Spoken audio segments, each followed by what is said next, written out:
Welcome to No Fugazee Podcast. I'm your host, Cooley. We got a live debate night tonight. And this is a little unusual for me because normally debate nights is on Wednesday. But we got one on Wednesday for y'all too. But man, I'm working, man. So we doing one on a Monday as well for y'all. Everyone in the chat, put a 1 in the chat if you can hear me and I'm loud and clear. Put a 2 in the chat if you can't hear me. So 1 in the chat if you can hear me and I'm live and clear. 2 in the chat if you can't. Let me go ahead and check the audio on my end. Let's see. Okay, we got some 1s in the chat so everyone can hear me. All right, looks good. So we live right now on YouTube, Facebook, and Instagram. I'm doing a debate night. Going to be bringing a gentleman on up and he's going to he hit me up and said he said, Cooley, I got some points of contention. I disagree with you. And that's how we do it here, man. We keep it no fugazi. So anyone that has disagreements and stuff, we go ahead and bring you on up. I'll definitely invite you to a debate. He said he wanted to debate, so that's what we're doing today. Okay, audio looks good. Thank y'all, chat. How do we have someone else? And I seen someone else in here try to join the live stream. Not sure who that is. But whoever that is that tried to join the live stream, I don't even have the link. So how did I get the link for this? Let me go ahead and play the intro for y'all. And then we get into normal scheduled programming. All right, let's get it.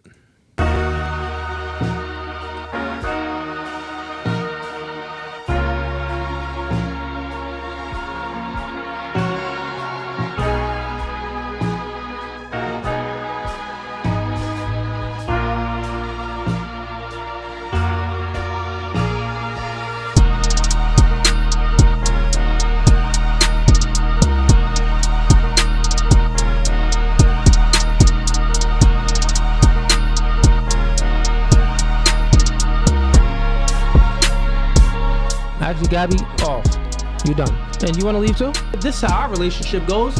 God over man, man over woman, woman over children.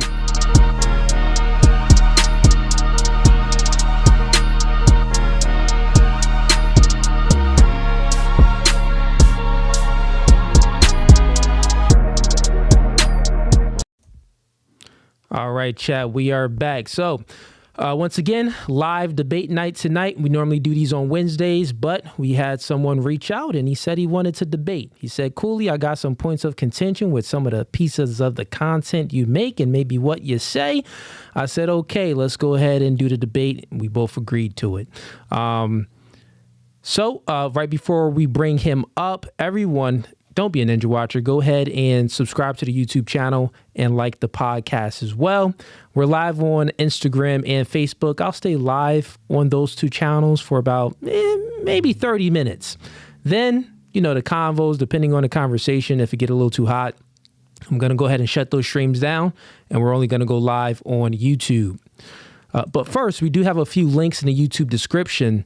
So for all my day ones and people that support this podcast, if you want to continue to watch it grow, you can join the membership. We got 3 tiers: gang, hitman, and mob ties. You join any of those tiers and you get a lot of special perks and stuff and, access to me instantly via Instagram and stuff. We have one-on-one coaching. So I coach men on masculinity, dating and relationships, as well as couple coaching. And also I do media and marketing coaching. So, if your chick is withholding SEX for compliance, or if, she's really not following your lead, that's probably, you think, it's the relationship coaching, but that's going to be the masculinity coaching. Go ahead and click that link. But yeah, also I get a lot of women that click the link and sign up for coaching. Been coaching a lot of chicks been clicking the link and I've been coaching more girls than usual lately. So that's a good thing. The next link is going to be for the merch. We got the God over man, man over woman, woman over children t-shirts, and we got the famous glasses that I always wear, which is my brand called Mr. Man. So go ahead and click that link and you can go ahead and purchase yourself a pair of the glasses or the t-shirt. And once again, everyone on Facebook and Instagram, you got to go over to YouTube, click on the description, and then you'll see all of these links that I'm discussing. The next link is going to be for the Clips channel. Go ahead and join the Clips channel. We are posting clips on there daily. Then the next link is for the Discord. Discord is free, man. It's if you want to stay up to date with all new things coming with No Fugazee and myself, click that link. We got a whole community in there. I encourage y'all to talk to one another when you join the Discord. And if y'all have any topics or discussions that y'all want me to focus on, maybe in debates or even for the late night shows on Fridays with the ladies, talk amongst one another, come up with some ideas, and I'll go ahead and implement those ideas into the show. All right. Without further ado, let's go ahead and bring the person that wants to debate. Let's go ahead and bring them on up. Welcome to No Fugazee Podcast, man. State your name and where you from. Peace, brother. Thanks for having me on. My name is Jaden O.J. Maxwell from Scarborough, Ontario. All right. Jaden, where you say you from? I was born in Scarborough, Ontario, raised in Markham, Ontario, but, pretty much Toronto. Okay. Toronto. Are you located there now or are you in the States? No, I'm in Toronto now. You in Toronto now. Okay, cool. And what do you do for a living, man? I'm a plumber. You're a plumber. All right. That's what's up. You're a plumber. Okay. State to me your points of contention and exactly what you would like to discuss and debate tonight. Awesome. First and foremost, I want to shout you out for your podcast. I think it's phenomenal what you've done here. And once again, thank you for having me on. Having said that, as you did mention, I do have a few points of contention with some of the content that I've observed and watched you put out from time to time. And the first, I have three main points, and obviously we can break them down and get into the layers and whatnot. But the first point, my main point of contention is a statement and a premise that I've heard you share a few times on your channel. Whereas that, I believe I heard you suggest that men are superior to women in every, if not all, capacities. Second would be your suggestion, and as you said, and in your brand, your hierarchy system or the hierarchy system that is now part of our social class. Whereas God's above man, man's above women, women are above children.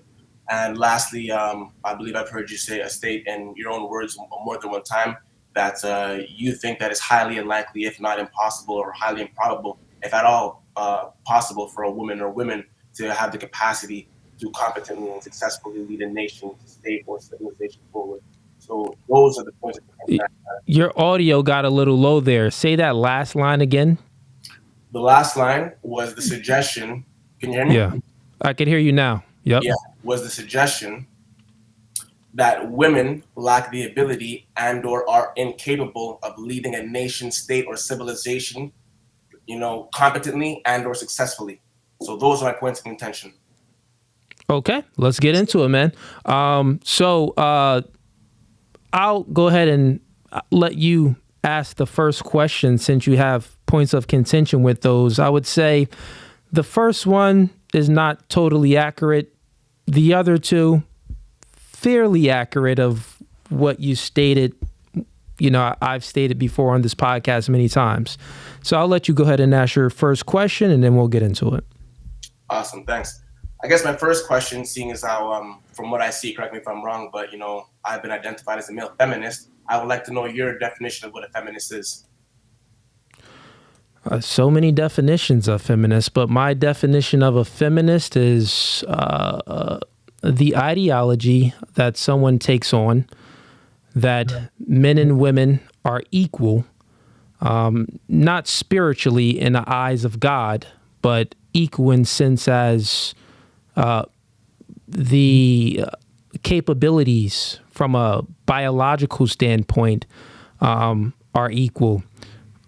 And that's what they seek after. They seek to try to egalitarianize the society, current societies that we live in, to try to make men and women equal, not equal opportunity necessarily, but they try to strive for equal outcome. And it's nonsensical to strive for equal outcome when we are not equal. We have differences. So yeah, that's my definition of feminism.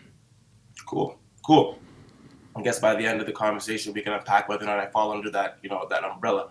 I suppose my next question would be, is it correct that I've heard you suggest that, that women have always been inherently inferior to men, quote unquote, since the beginning of time? Am I accurate in saying that? I've heard you say that before. Physically inferior. So generally, from a general standpoint, men are physically superior than women. Now, are there outliers where there's one She-Hulk woman that's 6 foot and 200 pounds and she's bigger and stronger than some men? Yeah. Or her testosterone levels is a little bit higher because, that's the way she was born, which is kind of more like a birth defect. Yeah.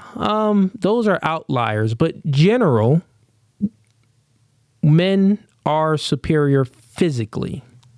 Okay. Mentally, we are different as well.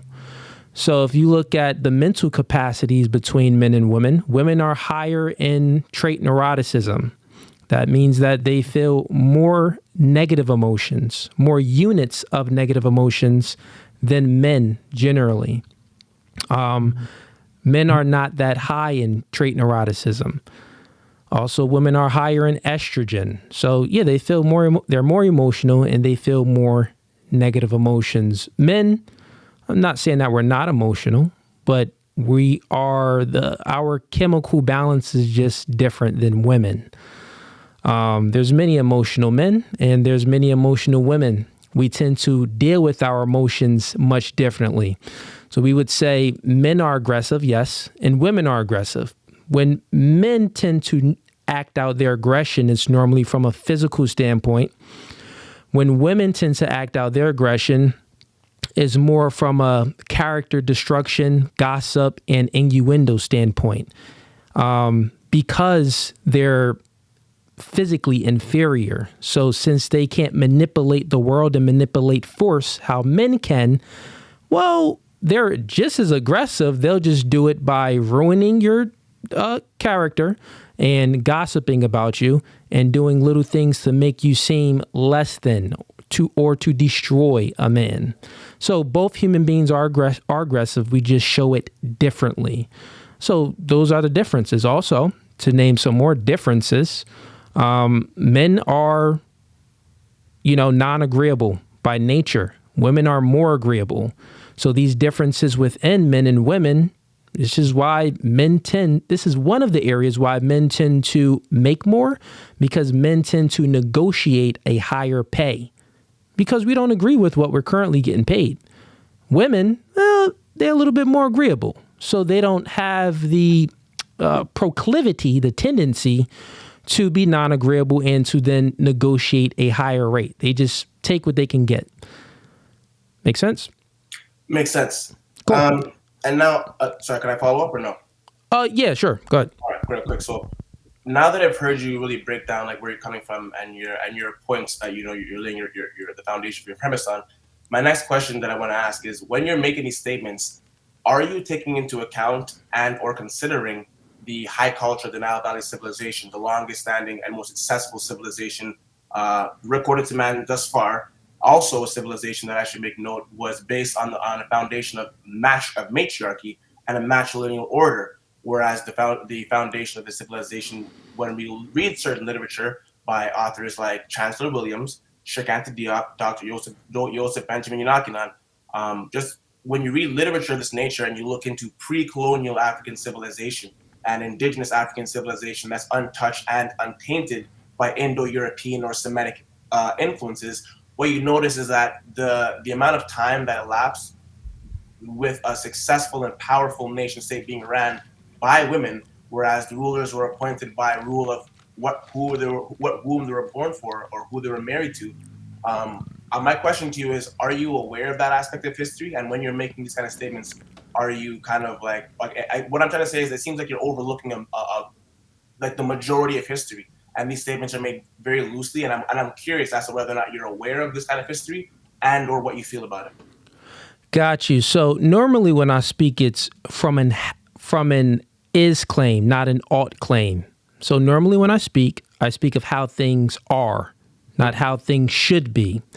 How things are is what I stated previously. Men and women are different in many ways, and I expounded on those differences. How things should be, well, that's a little different. Depending on your morality and your morals and your culture, you may find, we may have some differences on how things should be. In regards to you talking about some matriarchies, that's what you were just noting. What's the name of this matriarchy? I'll go ahead and type it in Google and bring it up so everyone can see. There's not one particular name for matriarchy. What I'm suggesting and what I'm posing and the premise that I'm laying down is that the high culture of the Nile Valley civilization. Let me just for argument's sake, I want to show. Well, it was very simple how we could do this. You're making a statement and you're saying that currently, right now, we're speaking about patriarchy versus matriarchy. It's pretty much what we're speaking about. You brought this up.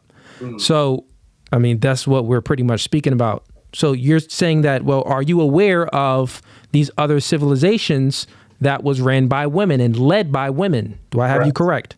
Correct. So what's the name of these matriarchies? I'll Google it and bring it up so everyone can see. What you can Google and what I can offer that everyone can see is this. What this is wait, real quick. I'll go ahead because that ain't even clear what you held up. Fair enough. I'll Google it. Okay, fair enough. So what should I put in Google for a matriarchy that was leading? I would ask you to Google the Nile Valley. The Nile Valley. Okay. Yes, and what you're going to see is the land and the landmass and the regions of Africa that were ruled by women. And what I'm suggesting and alleging is in between the years, approximately, because I wasn't there, in or around the years 5,000 before the Common Era, all the way to 1700 before the Common Era, that high culture and that ruling class civilization, which is the oldest civilization known to mankind. And what was the name of this civilization that was ruled by women? Okay, I'll give you one of them. I just want one. Yeah. Okay. Qustul, Qustul. And that is the Nubian civilization, an Ethiopian Nubian civilization, which its origins can be dated back to 3,800 before the Common Era, or before the birth of Christ. So this is almost 4,000 years before the birth of Christ. We have a high culture with a reigning class of kings and queens that were established on the foundation of matrifocal order, with a high degree of respect for the mother and matriarchy. And yeah, so that's what I'm suggesting. And I got it. Cool. So there were... I just went ahead and Googled it. I'm trying to find an article on it, something. 1 second, so I could bring it up to the chat. And that was Qustul, correct? Correct. Qustul. Okay, yeah, that same map that you showed me, that map popped up on images. Let me see here.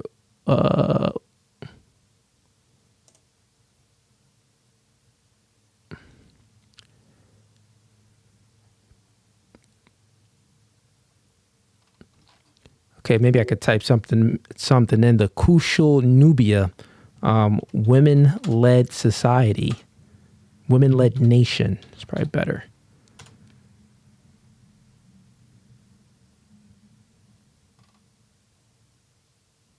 Okay.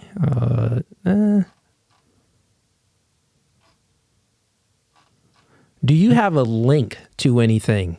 You could send me a link because I'm not finding anything where it says that the Qustul Nubian was a matriarchy or led by women. I'm just seeing like history and little things about them, food and land mass. So one thing you could send a link. So since I'll go ahead and chat. Let me open up the chat. I just said yo in this little private chat that we have. Yeah. Put the link there. I'll go ahead and bring it up and then we'll get into it.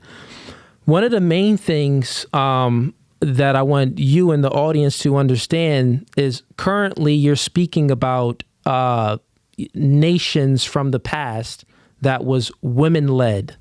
And you are stating that I said that women can't lead or women shouldn't lead. Let me just substantiate my claim a little bit on what exactly I said. Men lead better. That's what I'm saying.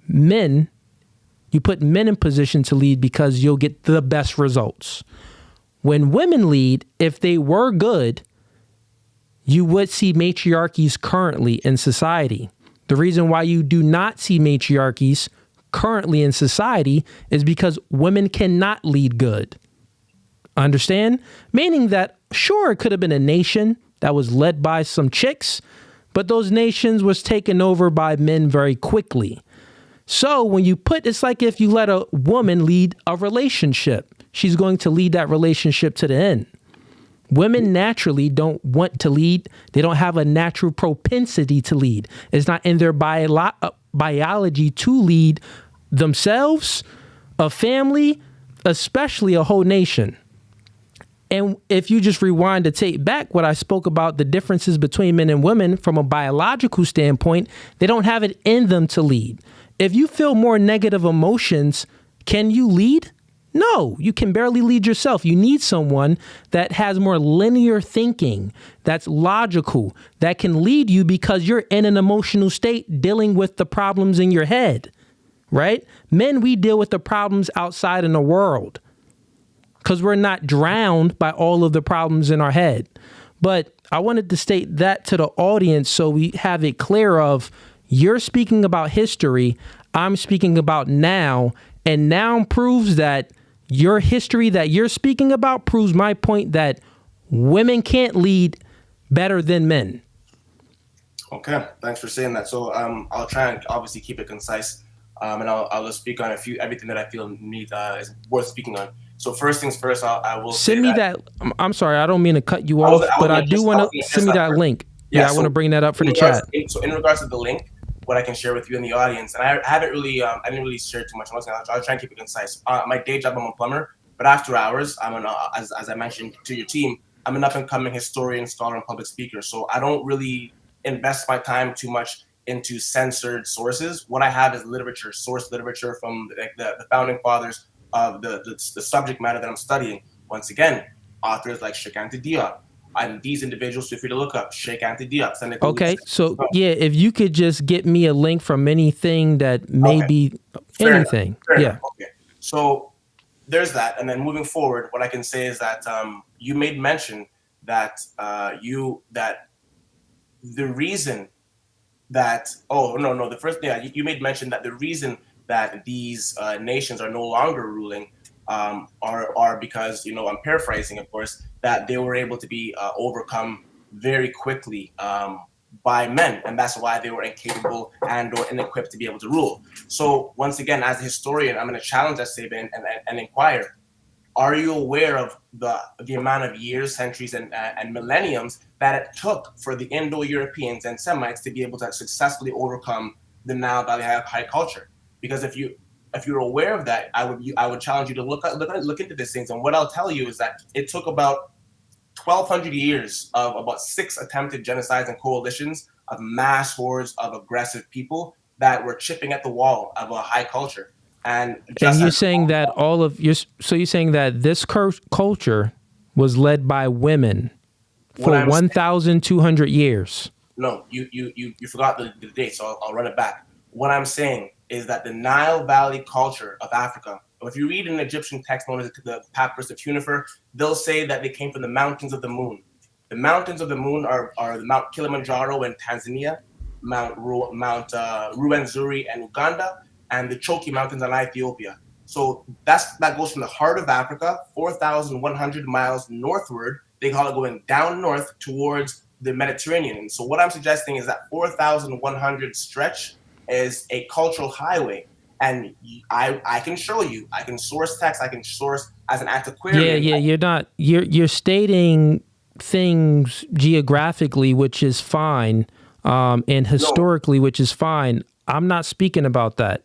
The claim that you're making is these were women-led societies, correct, right? So you mean to tell me that there was a nation out there for over 1,000 years?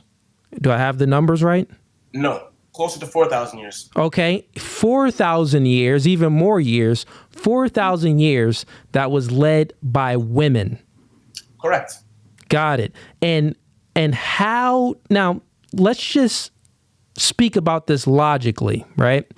So the facts is that you're speaking about history. I still don't have a link. I couldn't find anything on it. So we don't even know what you're saying is true, but let's speak about it logically, because we can always get the truth with logic. You know what I'm saying? We can see, like, that's why when I do these debates, I don't even need to plan. You know what I'm saying? I was like, you hit the team up. I was like, let's do it. There's no planning, because we can literally speak about this logically and see if the logic adds up. So if I got a question for you now. So let's just go with make it very simple. Who's physically stronger, men or women? I want to see where your mind is. Men are physically stronger than women. Okay, got it. So you would then conclude that men wield force. Men are the enforcement. Men wield the enforcement mechanism. In most cases, men are more capable and more equipped to handle physical altercations, if that's what you're asking, yeah. Got it. So another question for you, if, say, a group of people get together and we create a law, which is, it's a right, and we give a right to people, who's going to enforce that right, men or women? Well, I would say that depends. Like, when are we talking about? Because if we're talking about the culture right now, what I want to put into perspective and highlight is that the culture that we're dealing with right now is an African diaspora culture that has been directly affected by something known as the Ma'afa. Have you heard of that? Wait, real quick, we just using logic, brother. Okay, right? Fair enough. We just using logic. All right. So, once again, if laws is created and a group of people get together and we give someone rights, who's going to enforce them rights? Meaning, I'll explain a little bit. Meaning, rights need to be upheld, because someone can easily break the rights. So you have to uphold the right. For example, if you have a right to, let's say, currently right now, all men in America, they don't have any rights as far as being in selective service. Once you turn 18, you want to enroll in college, or if you want to vote or anything, you have to enroll into selective service, meaning the military. If we do not, say if there's a draft, World War III breaks out, and the government then initiates a draft, men between certain ages will be drafted to war. The only way we won't be drafted to war is unless we pay a big fine, which I think is like $100K. And the other reason is that we got to spend time in jail. But now let's say if we don't want to pay the $100K and we don't want to spend that time in jail. Once again, this is a right, right? And there's men that uphold these rights. So if we say, you know what, I'm not going to the draft, I'm not signing up for the draft, but I still want to vote, we're not going to vote. We try to go to the voting booth, it's going to be, bro, you can't vote. And if we still try to vote, they're going to call the police. And other men is going to enforce the right that they made. Let's say if we say, oh, we're not going to the draft and the whole war breaks out. Oh, I'm not going to jail and I'm not paying a fine. There's going to be men, police officers that come in and force us, physically take us to prison, right? Two police chicks is going to have a hard time, even three of them. So men are the enforcement mechanism. You understand what I'm saying? So just to go with the question again, who enforces rights, men or women? In the current society that has been engineered where we are currently right now, men. Men. Okay. Now tell me how you can have a society even thousands of years ago, because we're using logic now, even thousands of years ago. Tell me how you can have a society with order, meaning that you give rights to people, human beings have rights, without it being enforced. If it's not enforced, another nation can come over and take those rights from you. Do you understand? So who's going to enforce those rights thousands of years ago, men or women?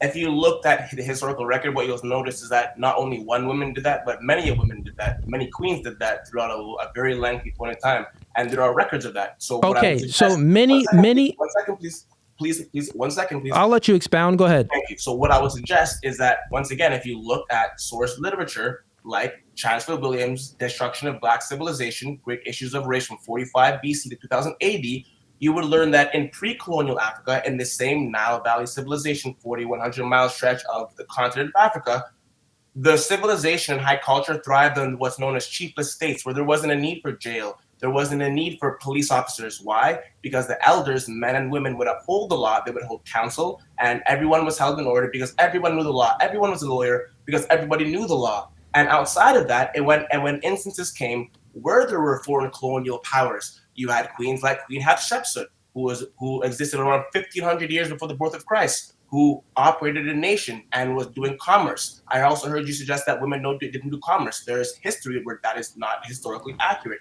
as well as Queen Zinga in the 14th century, who spent about 40 years leading her army, let alone Queen Candace from the 3rd century before the Common Era, the great Sudanese Merode queen who stood on 2 elephants and dared Alexander the Greek to cross the southern border. And guess what he did? He didn't cross. So if you looked at the historical record, not only would you see that women not only have the capacity and the possibility to be able to lead a nation state through political matters, but they also picked up the sword, and they did so for hundreds of years until the Ma'afa. And I'll ask you again, have you heard of that term? No, I haven't heard of the term. You can go ahead and explain what that means. The Ma'afa is a Kiswahili African term that's known as the Great Disaster. And what the Great Disaster is the process where over approximately 400 years, our history, our knowledge of who we were, what we accomplished, our system of hereditary monarchy was systematically and effectively wiped out, and is still effectively being hidden by us, hidden from us. So, okay, real quick, I got to just stop you there. Just because we live currently on YouTube, Facebook, and Instagram, this conversation going to get a little bit more intense. I got a lot of good questions for him. He still didn't answer my question on who would actually wield the enforcement mechanism even thousands of years ago. He just gave history. He didn't speak about it logically, so we're going to pinpoint him down on these things. Everyone, we closing down a Facebook stream and an Instagram stream. Come on over to YouTube right now. That's No Fugazee Podcast on YouTube. Closing down the Instagram stream and the Facebook stream. So once again, No Fugazee Podcast on Instagram, on YouTube. Everyone that's actually on Instagram, if you just click, if you go to my story, you can just click on that link, and it'll put you right to this YouTube video. And everyone on Facebook, I mean, y'all rocking with me. We got over almost 900,000 followers on there. Just come on over to YouTube. All right, let me go ahead and close this out, and we'll get busy. 1 second.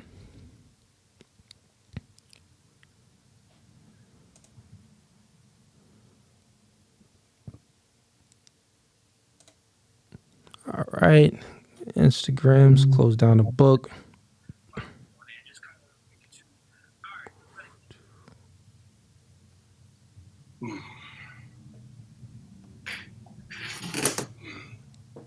Okay. All right. Let's see here. All right, Jaden. So, okay, Jaden, you're still given history. Walk through it logically. You said, let me just make sure I got it right. You said that, the culture thousands of years ago, everyone would know the laws and the regulations, and everyone would follow these laws and regulations. So everyone was kind of policing one another. Did I kind of have that?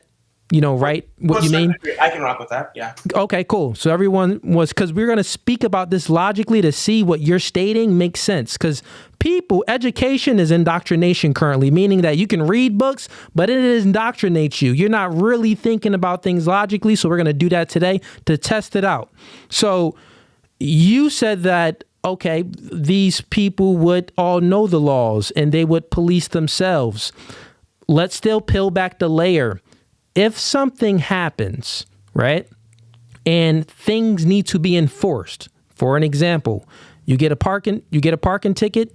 If you don't pay that ticket, it will increase, meaning that they'll just add some other fees on it.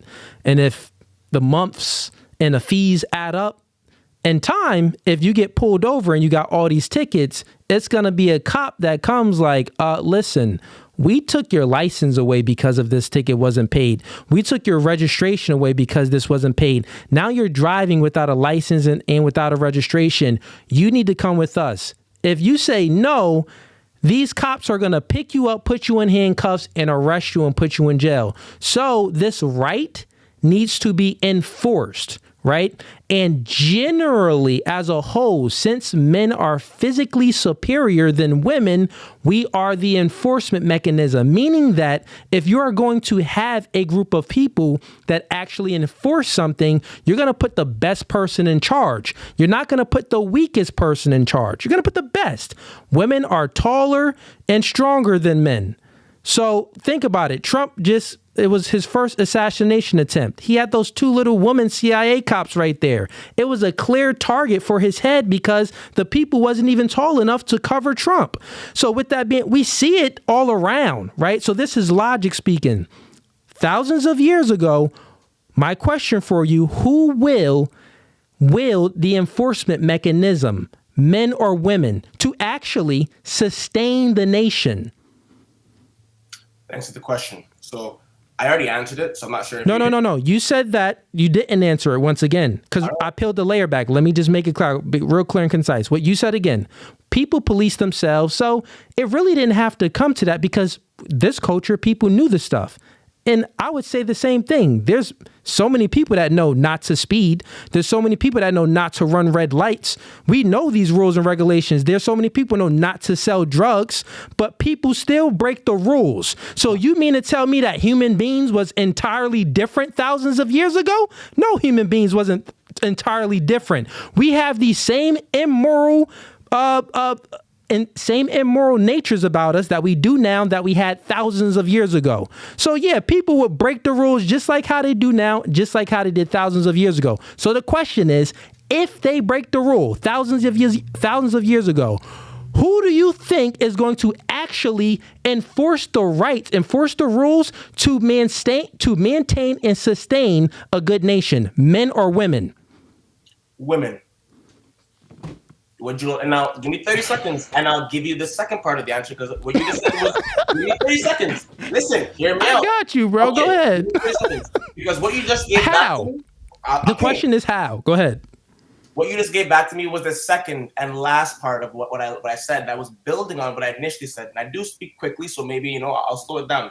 And that's not an insult in any capacity. So what I said is that when you look at the historical record, and you look at the chronology of time, there are more than one instances when the call of action was called and when the bells were rung. Not only petty crimes, not only theft under 5,000, but when foreign nation states led by men came storming down the Nile Valley on numerous occasions. You're right, they did put the best person in charge, and they did task the best person for the job. But guess what? And then not in the high culture of the Nile Valley, the best people were women. And when you look at history, Alexander the Greek tried to. 1 second, I'm giving you the names and dates. Alexander the Greek in the third. The Great. Alexander the Great in the 3rd century before the Common Era, 300 years before the birth of Christ, tried to invade Egypt's Kemet and the southern border. And guess what? The oracles from the prophets of Mamiwata, who ran the political system at the time, advised him, if you try to invade, you will lose. And guess what happened? When he ran up at the border, guess who he found? The Black African Queen Mother, the Meroitic Sudanese Queen Candace. Pull this up for me. The history that I know, Alexander the Great General took over Egypt and Kemet. So what are you talking about? Like, that happened. It did not happen. Okay, so what I'm suggesting is it was a different time that this occurred. Okay. What I'm suggesting is by the time the Greeks were able to successfully take over Egypt or Kemet, that was through the line of the Ptolemies, which came after the fact. That was after, and that was not done by force, mind you. That was done by psychological and spiritual warfare.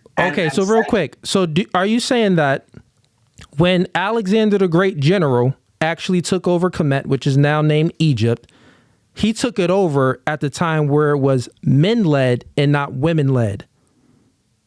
No, actually, it's a very good question. What I can say is at the time the Greeks were able to successfully take over Egypt, that was over 1,000 years after it shifted out of matriarchy and patriarchy. If that happened, that date, I would suggest and allege happened around the 17th century before the Common Era, 1,700 years before the birth of Christ. And that was a result. Okay, let's just go to what my question. Are you suggesting, because you made a claim, you said, well, Alexander the Great, he wanted to invade Kemet, but there were strong She-Hulk women that was like, you're not coming over here. And he was like, God dang, you know what, women kings, we're not coming over here. We're going to wait until there's men and then take over. So my question is, when did Alexander the Great general, because I know his general actually took over Kemet, if my history is right, was it when it was a woman-led nation or a man-led nation? From the year, I would suggest, and my best hypothesis is that at that point in time, the transition from matriarchy to patriarchy had already been undergone for hundreds of years. So although Queen Candace was still... So you mean in Kemet, it transitioned from it wasn't a patriarchy anymore, and it was a matriarchy. No, it wasn't a matriarchy, and it was a patriarchy. So when he took over, the patriarchy was leading, men-led. That's what you're saying. The transition was almost fully complete by that time because it began. Got it. So you're saying when Alexander the Great took over Kemet, which is now named Egypt, it was a men-led nation. But when he tried to before, it was a woman-led nation, and he couldn't. The math isn't mathing because Alexander the Great, homie died when he was like 25, I think, or like he didn't live that long. He was doing a whole lot of stuff and where he was real young. So hundreds of years didn't pass. His general did take over Kemet, man. What you talking about?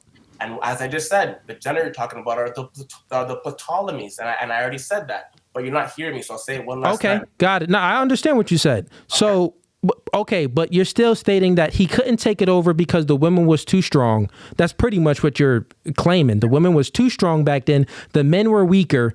That's why the white colonizers took over Kemet and renamed it Egypt. I have a way to make a very concise 5-second statement that will culminate exactly what I'm saying. Got it. Okay, so the timeline and the era of dynasties, dynastic Kemet, is from 3200 before the Common Era, before 3,200 years before Jesus Christ is when dynastic Kemet began, and the reign of kings and queens over the two lands began. What I'm saying is that for 3,000 years, every king and queen was African, and in that rulership, 3,200 years until around a few hundred years before Egypt, before Greek, that rulership was under something known as hereditary monarchy. And why don't we see this in Egypt though? Like Egypt, we see all the kings, all the pharaohs. Mm-hmm. Like we know that there's some queens after some pharaohs had died, but there wasn't any like queen that came into power naturally. Like there wasn't many queens that came into power naturally, like the pharaohs would come into power naturally. So, what you say? What you just said. Okay, you said so. It's incorrect. What you just said is incorrect. Yeah. Okay, I got you. I'll let you finish expounding on that point. Go ahead. So what I can say is that the first of the female queens was a black woman named Queen Nitocris, and she was the last ruler of the 6th dynasty, and she was around 2,100 and odd years before the Common Era. This is before Abraham. This is about 400 years prior to Abraham, 17th century BC. You already have black queens. And although you have black kings, I want to highlight once again, the only way a king was able to become a king is if he married a specific woman or if he was someone's son, just as Akhenaten was able to become king because his mother was Queen Tai, who preceded him. So regardless of you have all these kings, you have to understand that they weren't even allowed to be there unless there was a woman who said, yeah, this man could be there. And on top of that, I want to say that, that's pretty much it. You know what I mean? So like regardless of, last thing. And the reason why you won't see and you won't hear about all these amazing black queens is the same as it goes back to the Ma'afa. It all comes back to that, the destruction of our history and the usurpation and the hiding. Why would the powers that be who, as of right now, want hypersexual feminization, want the women kicking their men out, and they don't want the nuclear family. I think that you and I can both agree that the powers that be and the head honchos, the nuclear family does not promote their agenda. Can you agree with that? Okay. Real quick, before I answer that question, are you saying that 1,000 years ago they had a nuclear family then? Like you said that they want to destroy things and sexualize women and stuff like that, and they want to get rid of the nuclear family. So thousands of years ago, in the era that you're talking about, was there nuclear families? Absolutely. Yes, so absolutely. There's a contradiction, my friend. If there is a nuclear family, the man is the head of the family. In this society, yeah. Okay, so got it. Yeah. You're telling me thousands of years ago, the woman was the head of the family. No, what I'm telling you is that for thousands of years ago, for thousands of years, and keep in mind the time period I'm talking about is thousands of years. We're only in 2023. I'm talking about 4,000 years, so arguably 2 times what we are right now. So for that amount of time, men and women were equal. And when you look at statues like King Menkure and his wife, he wasn't in front of her and she wasn't in front of him. They were beside one another. And that's why when you look at the oldest system of theology, known as the Memphite theology, which is origin to the Nile Valley, you will see that the first concept of God were known to them as Necher-U, but they were equal and balanced principles of masculine and feminine principles of nature. There was no man without woman. There was no woman without man. So I am not even here to say that women are better than men. There is it is harmony. So if you looked at the statues, if you looked at the antiquity, you will see men and women beside each other. There's a very famous statue where King Menkure and his wife are holding each other side by side, and that's got it. I see that you know your history, man, but I don't want to get sidetracked to the point, right? In the discussion. Shout out to DL. He fact checked something. He said Kemet has 1,500 years of unbroken lines of kings. Okay, shout out to you by giving that fact check. So I guess in regards to what you were stating, yeah, that doesn't seem accurate, my friend. But anyways, okay, cool. Let's have this discussion be logical again. Once again, you're talking about history, and you're saying that thousands of years ago, women was leading nations, meaning that men was subordinate to women. And I want you to, I'm just going to ask you some questions to see how it's even possible. Let me ask you a question. We're going to speak about the woman's nature first, right?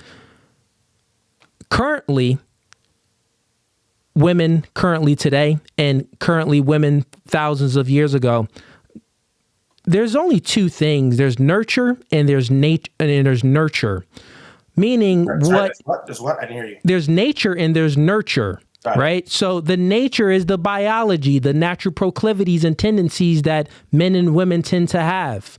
And the nurture is the social constructs and the things and the societal norms, what we are nurtured into like and to accept and to not like.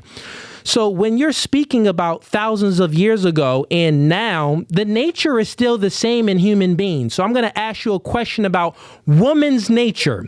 Do you think that women, like a man, let's just say this. Do you think that most women, generally speaking, without any nurturing going on, their nature is to yearn for a man that can lead them? Good question. Requesting, do I have permission to spend 10 seconds to respond to what your viewer said or no? Are you talking about the 1,500 kings? Sure, I'll let you respond to that. Sure. So what I would suggest is that I appreciate his sentiment, but it would appear, as Dr. John Henrik Clarke says, you haven't done your homework. Because if you look at the historical timeline, once again, Queen Nitocris, 6th dynasty, Queen Hatshepsut, Queen Tayi, Queen Amos-Nefertari. So I welcome our viewer here to tell me from what period to what period he's talking about, and I would challenge him to see if he's correct, because from where I stand, he hasn't done his homework. But thank you for your input. But got it. So the question: do women want men to lead? I would say yes. Okay, so you would say that women kind of have a natural proclivity to find a man that can lead them, right? I would say yes. Okay. And before a nation starts, a relationship starts. Am I correct? Yep. Okay. So with that being said, if a woman wants a man to lead, that means that the man would have to fall in place and be a leader, and the woman would have to follow his lead. Correct? If that's what she wants. If she wants that, in order for her to get it, the man must have to lead and she would have to follow his lead. Am I correct? I would say in a lot, if not most cases, but definitely not all cases, because a healthy, successful... Well, once again, let's go through the logic. Let's walk with me here, man. We're not going to confuse. Manipulation happens when you focus on the effects. It's not happening here. We're going to go to the root, the cause of things. Relationship... Before a nation happens, you must have a relationship. Correct. So in a relationship between men and women, you said that, yes, women do want a man to lead. So if women get that man that can lead her, by default, she is following that man. In many, if not most. No. By default, she is following that man. Yes. That's what that means. Okay. Now let's expound on this a little bit more. If she is following that man, if he doesn't, so this is what she wants. And if she gets what she wants, normally when people stop getting what they want in a relationship, would you say that they grow resentment?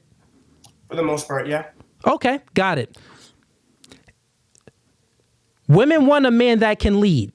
He leads. She follows his lead. If in any circumstance that comes, no matter what the circumstance is, if he can't lead, she will grow resentment for that man.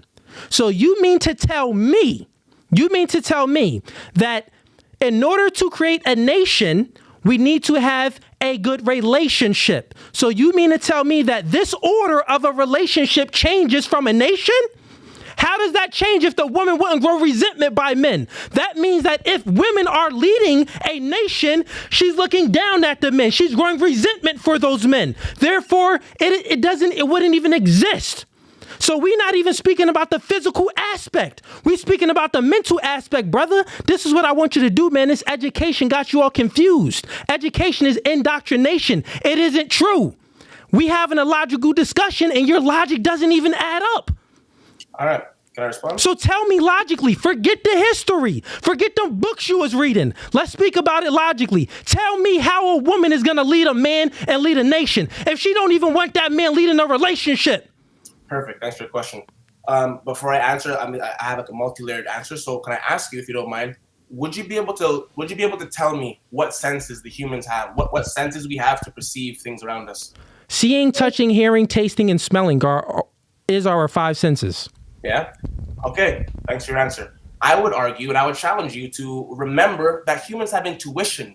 Men and women have intuition. That's that ethereal 6th sense that, once again, the powers that be benefit from us not being aware of. So I really do. Honestly, I've learned a lot from you. So I acknowledge you as an intellectual man. But the fact that you forgot intuition so hastily, I would ask you to just slow it down and let's think of it logically. Because hear what? Men and women have a masculine and feminine side. We have a left side brain and a right side brain. We all have the masculine and feminine side. Now, I would suggest, I'm not even going to ask you, I would suggest, and I think most people that are unbiased would also agree that women are naturally more intuitive than men. So yeah, I see men as the proton and I see women as the electron, and I see men, I think that if you look back, try not to go too back. I would disagree with that claim though. So let me state my disagreement. Let's take this point by point. No problem. You said that women are naturally more intuitive. Intuition is the ability to understand something immediately without the need for any reasoning, for any conscious reasoning. So if women are more intuitive, this means that they wouldn't need a man for survival. This means that they can outsmart the bear, they can outsmart the lion, they can outsmart all of these things because they get this understanding immediately without any conscious reasoning, meaning that they would know the bear's, sleep patterns or the wolf's sleep patterns, so they know not to go in these areas. They would know where it's clean water at, so they know not to go in these areas, so they know to go to those lakes. They would know things so they would be able to survive. We know that isn't true because a woman needs a man to survive because men wield the physical aspect of things. So with that being said, when you're speaking about intuition, I have these debates with women on a panel all the time. If women are, I'll just ask you the question. If women are more intuitive, why do they always, if women are more intuitive, why do they initiate 70 to 80% of the divorces? Wouldn't they know that he's just not the man for them? If women are more intuitive, why do they, how many termination of unborn children, because we can't say the A word, why do they terminate their unborn children? Wouldn't they know that, well, yeah, I don't really want a kid at this time. This isn't the right guy to really get into a relationship with. So maybe I should use protection, or maybe I shouldn't even, talk to this man. But no, women look, their entire life is all from reactionary standpoints. It's not being proactive. I would say that men are more intuitive because men are more proactive. Women are more reactive to things. This is why they get a divorce, most of the men, because they didn't have the knowledge to know that he wasn't the right man. This is why they initiate all the termination of unborn children, because they didn't have the knowledge that, okay, maybe this wasn't the right time to bring a kid in the world with this man. So no, women are not more intuitive, because everything that women do is from a reactionary standpoint. The things that men do is from a proactive standpoint. So that claim that women are more intuitive is false, my brother. Prove me wrong if not. Okay, so I'll respond to what you just said, and then I'll finish what I was saying. And I'll always for sure. I'll always try to keep it concise. So what I would say today is that I want to remind you, I'm going to keep going back to the basics of the foundation. We have to remember that we are currently in 2024, and at a point in time in history where hundreds of years have been spent, hundreds of billions of dollars have been spent internationally to ensure that the type of social engineering that's occurred is specifically the type that has it where the woman demonizes the man, is specifically the type where a woman undervalues herself and sex is seen as frivolous. So I'm not really, I understand right now what's happening currently in this month, this day, this year. It's not a good representation of what I'm talking about. But what we have to understand is this is one moment in time, but for a long, long duration of time, much longer, this wasn't the case. We have to understand that through the weaponization of food, through the weaponization of music, through the weaponization of culture, through the weaponization of academic history and dogma, through the weaponization of theology, what we have now is women who don't know themselves. And I know that as a historian, I always have to go back, and every temple, what was etched on the top, know thyself. So because we don't know ourselves, we're able to be told who we are.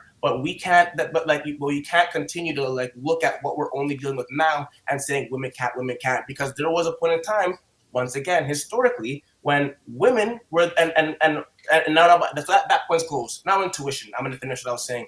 So real quick, if I have it right, you're saying that women was nurtured out of being intuitive, meaning that their nature is naturally intuitive, meaning that they have intuition. They use their intuition naturally.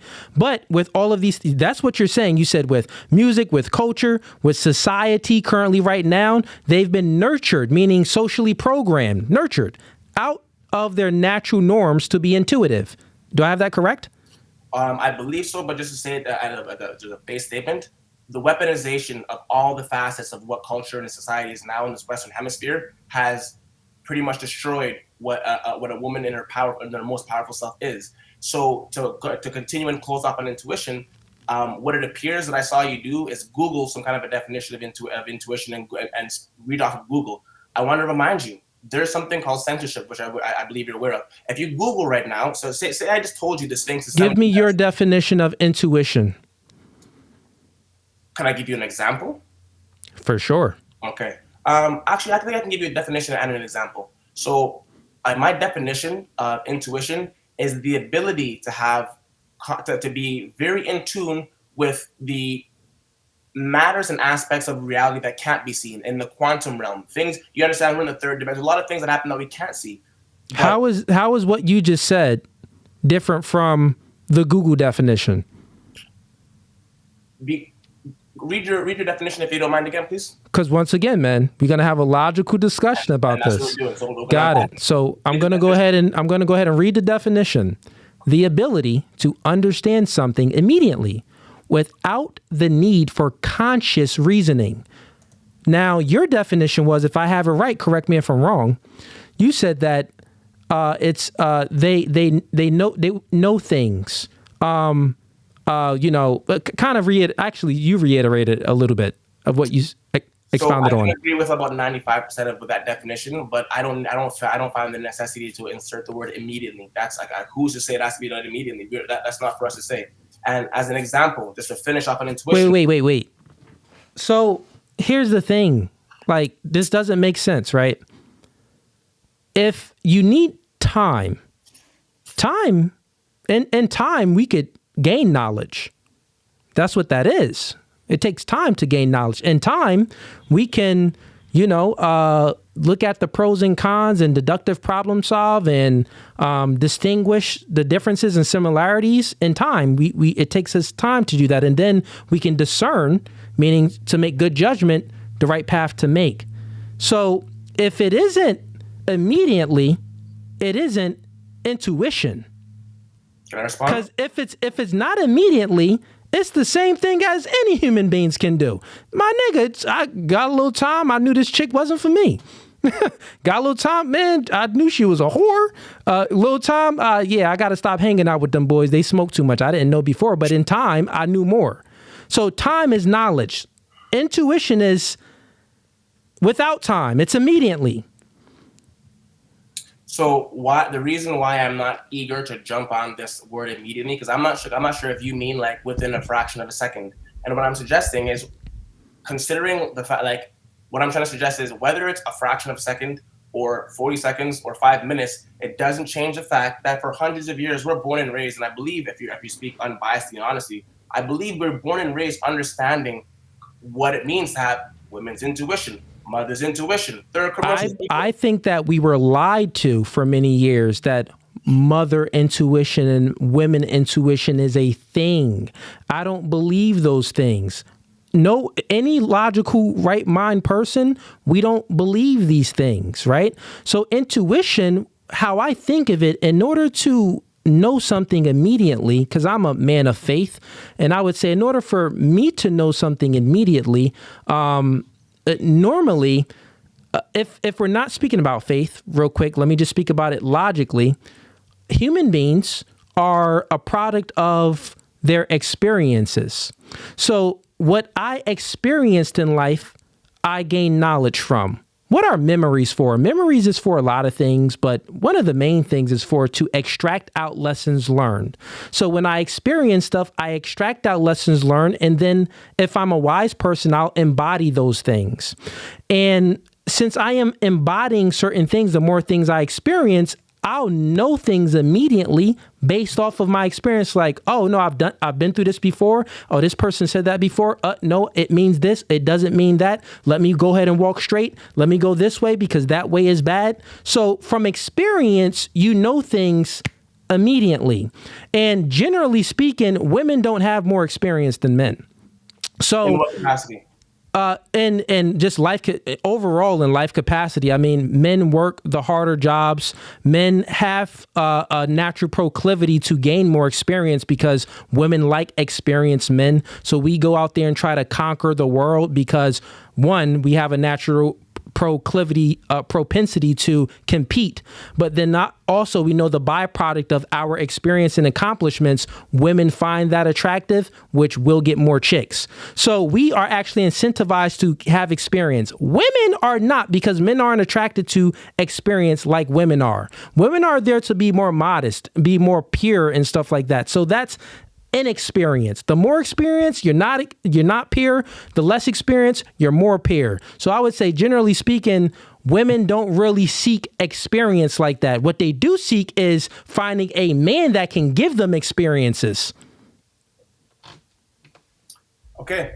I guess I can give one last statement in that regard, and we can move on if you'd like. Sure. Yeah, we can move on to another topic. Yeah.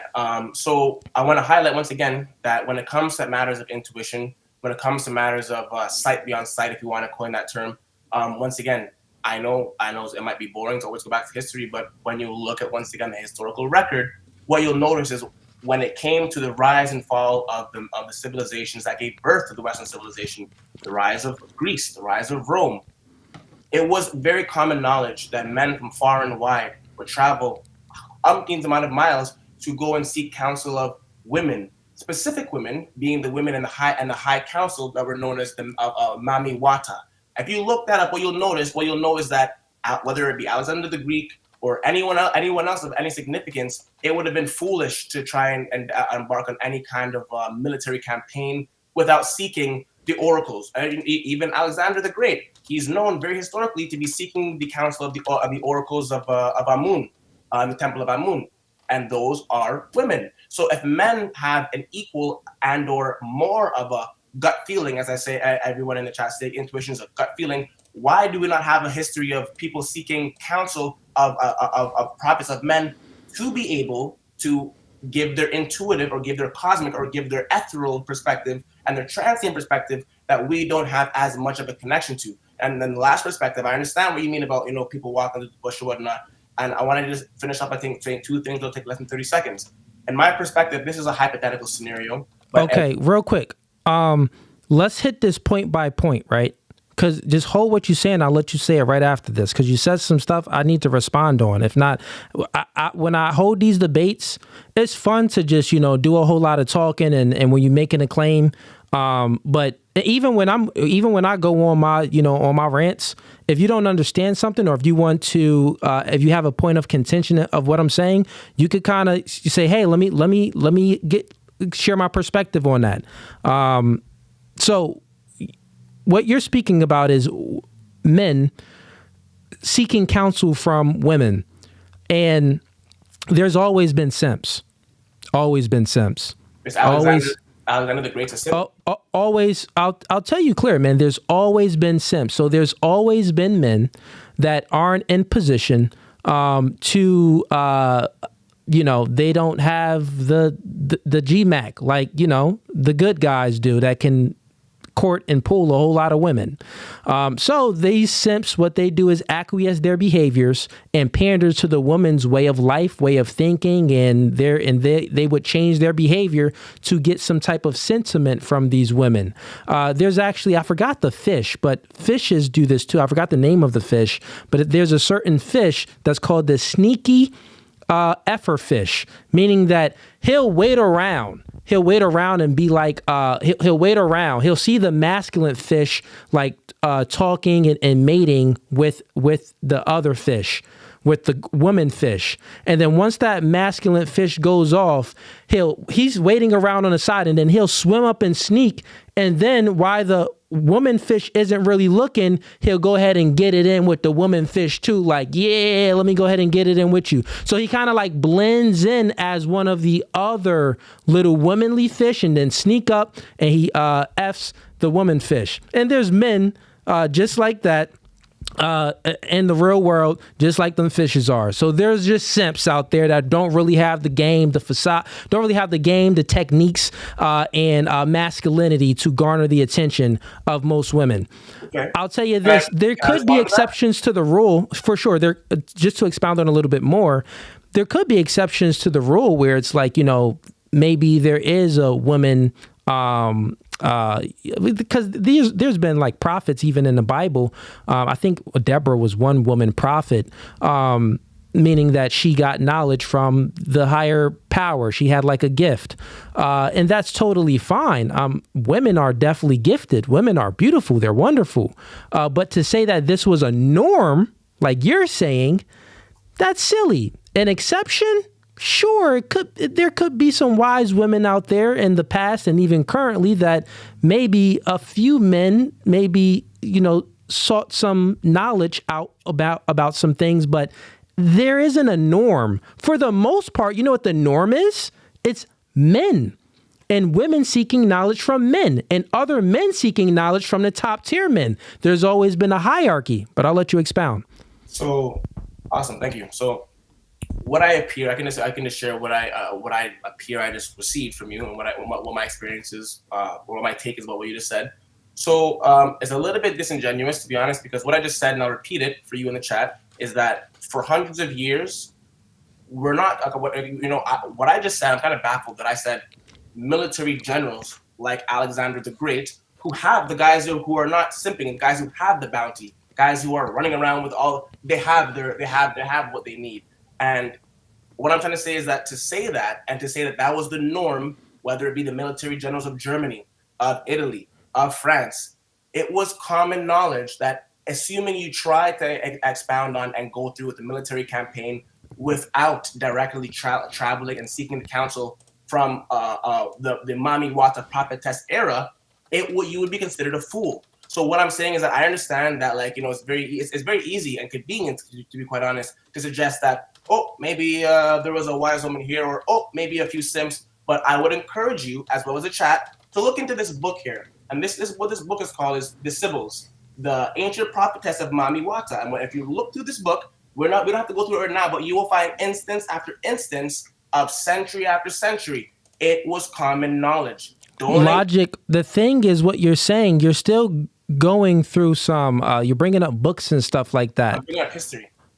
Yeah, history. Yeah. Logic. Documented history. Yeah, logic shows that the history that you're claiming is false. Prove me wrong. Biology also shows that we went through, the logic that I'm going through with you are the male and female intersexual dynamics differences, which proves that your history in the books that you're reading doesn't correlate to actual biology. We walk through it, bro. Women want a man that can lead. We walk through it directly. In order to have a nation, you must have a relationship. Relationships must be built for a nation to be built. And women want a leader. So how, in some weird way, that, and you already confirmed it too, that when women don't get what they want, or when any human being don't get what they want, they grow resentment. So how did it get to women leading a nation when they're physically inferior, and also they actually want a superior? Why do they want a leader? What is leadership characteristic traits? Taller, stronger, more competent, can lead them. You get what I mean? So these things are leadership traits. So if they're getting what they want and the man isn't doing it, they grow resentment. If they don't get what they want, they grow resentment inside. Like, God dang, like, think about a man. You want a chick that can give you a baby if you want kids, right? Say you get a chick that can't give you a baby. You're like, God dang, this chick can't give me a baby. Now I got to adopt. Like, you'll be like, ugh, like, I could have got someone else. Like, or anything. Anytime you don't get what you want, you grow resentment. So I got a question for you, because we're going to sum this up a little bit. And I just want your entire worldview here. Do you think that women are better leaders than men? In some instances, yeah. There are instances. Okay, so now what instances will that be? Okay, say, let me throw you through a scenario. Me and my missus were driving across Canada. We're in the camper with the kids. Flat tire. We're in an area with no telephone, with no service. Now my family's outside, and we're walking around trying to find the nearest motel. This is hypothetical, right?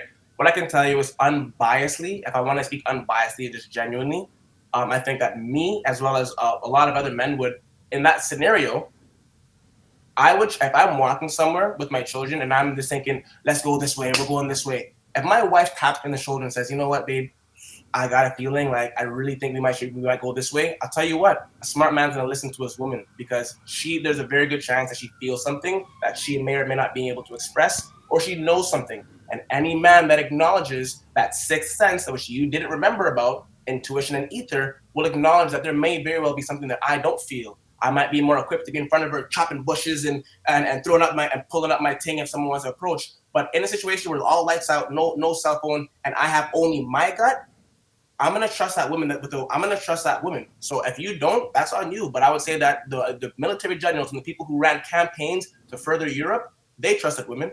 And I can also say that we keep talking about women's capability physically and da-da-da-da. I mentioned Queen Zinga of the 14th century. I'm not sure if you remember what I said, but I'm going to highlight. If you look up a picture of Queen Zinga, you'll see a singular black woman. Guess what? That black woman fought for 40 years fighting off Portugal on sword, pretended to be dead, and came back from the dead and was still chopping things down. Is Queen Zinga incapable? Was Queen Candace incapable? So we're not going to jump over these things. I know we're talking logic, but we're also not going to just like hop, skip, and jump over documented history. Queen Zinga is a thing, and it's not my opinion. That's a thing. Yeah, So, man. So I would say, man, a lot of what you've been speaking about is like pseudoscience, where it's not fully factual. We not jumping over anything. You're speaking about the effects of things. I'm going to the cause. Every time you speak, I just bring you right back to the cause, because when you speak about effects, and manipulation happens when you focus on the effects. We can speak about the effects all the time. We could speak about history that happened in the past.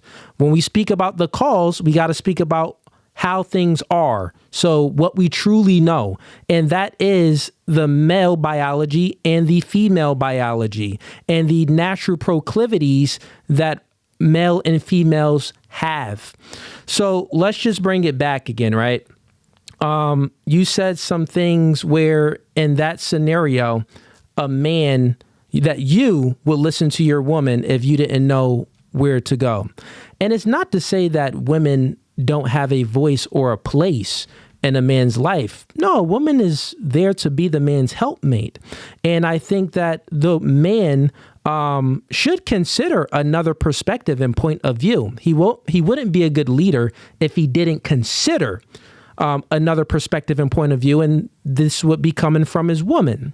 Now, to consider a perspective and point of view of someone that doesn't, if you are a leader, obviously you have more experience. So to consider a perspective of someone that doesn't have enough, no, to consider it is fine, but to actually take it in, like, and actually act on it, it's a little silly because this person lacks the experience that you have. So in that scenario, I would say a situation like that, I don't see it being with your example, I don't see it being a big problem with considering what the woman says and maybe saying, okay, yeah, we could take this path because it isn't life or death. That example that you used wasn't life or death. But if it's an actually very serious matter, which it comes down to life or death, I think the man is suited to best make those tough decisions. I'm not saying that women, once again, don't have a place. I'm not saying that their consideration doesn't have a place. It does. But in the big situations, men usually know what's best. The reason being is because women are higher in trait neuroticism, so their world and their perspective is usually skewed because they are emotional. If you are trying to get things done or get to the truth or make a logical decision, you need to do that without any emotion. Normally, emotions fogs your judgment, and it's harder for you to make a discerned decision. Would you agree to that? Sorry, can you pose that question again, please? Yeah. So normally, if you need to make a logical, decisive decision and a discerned decision, you need to do that without emotions, and you need to do that thinking logically. Yeah. Would you say that that's true? Yeah, I can say it. Got it.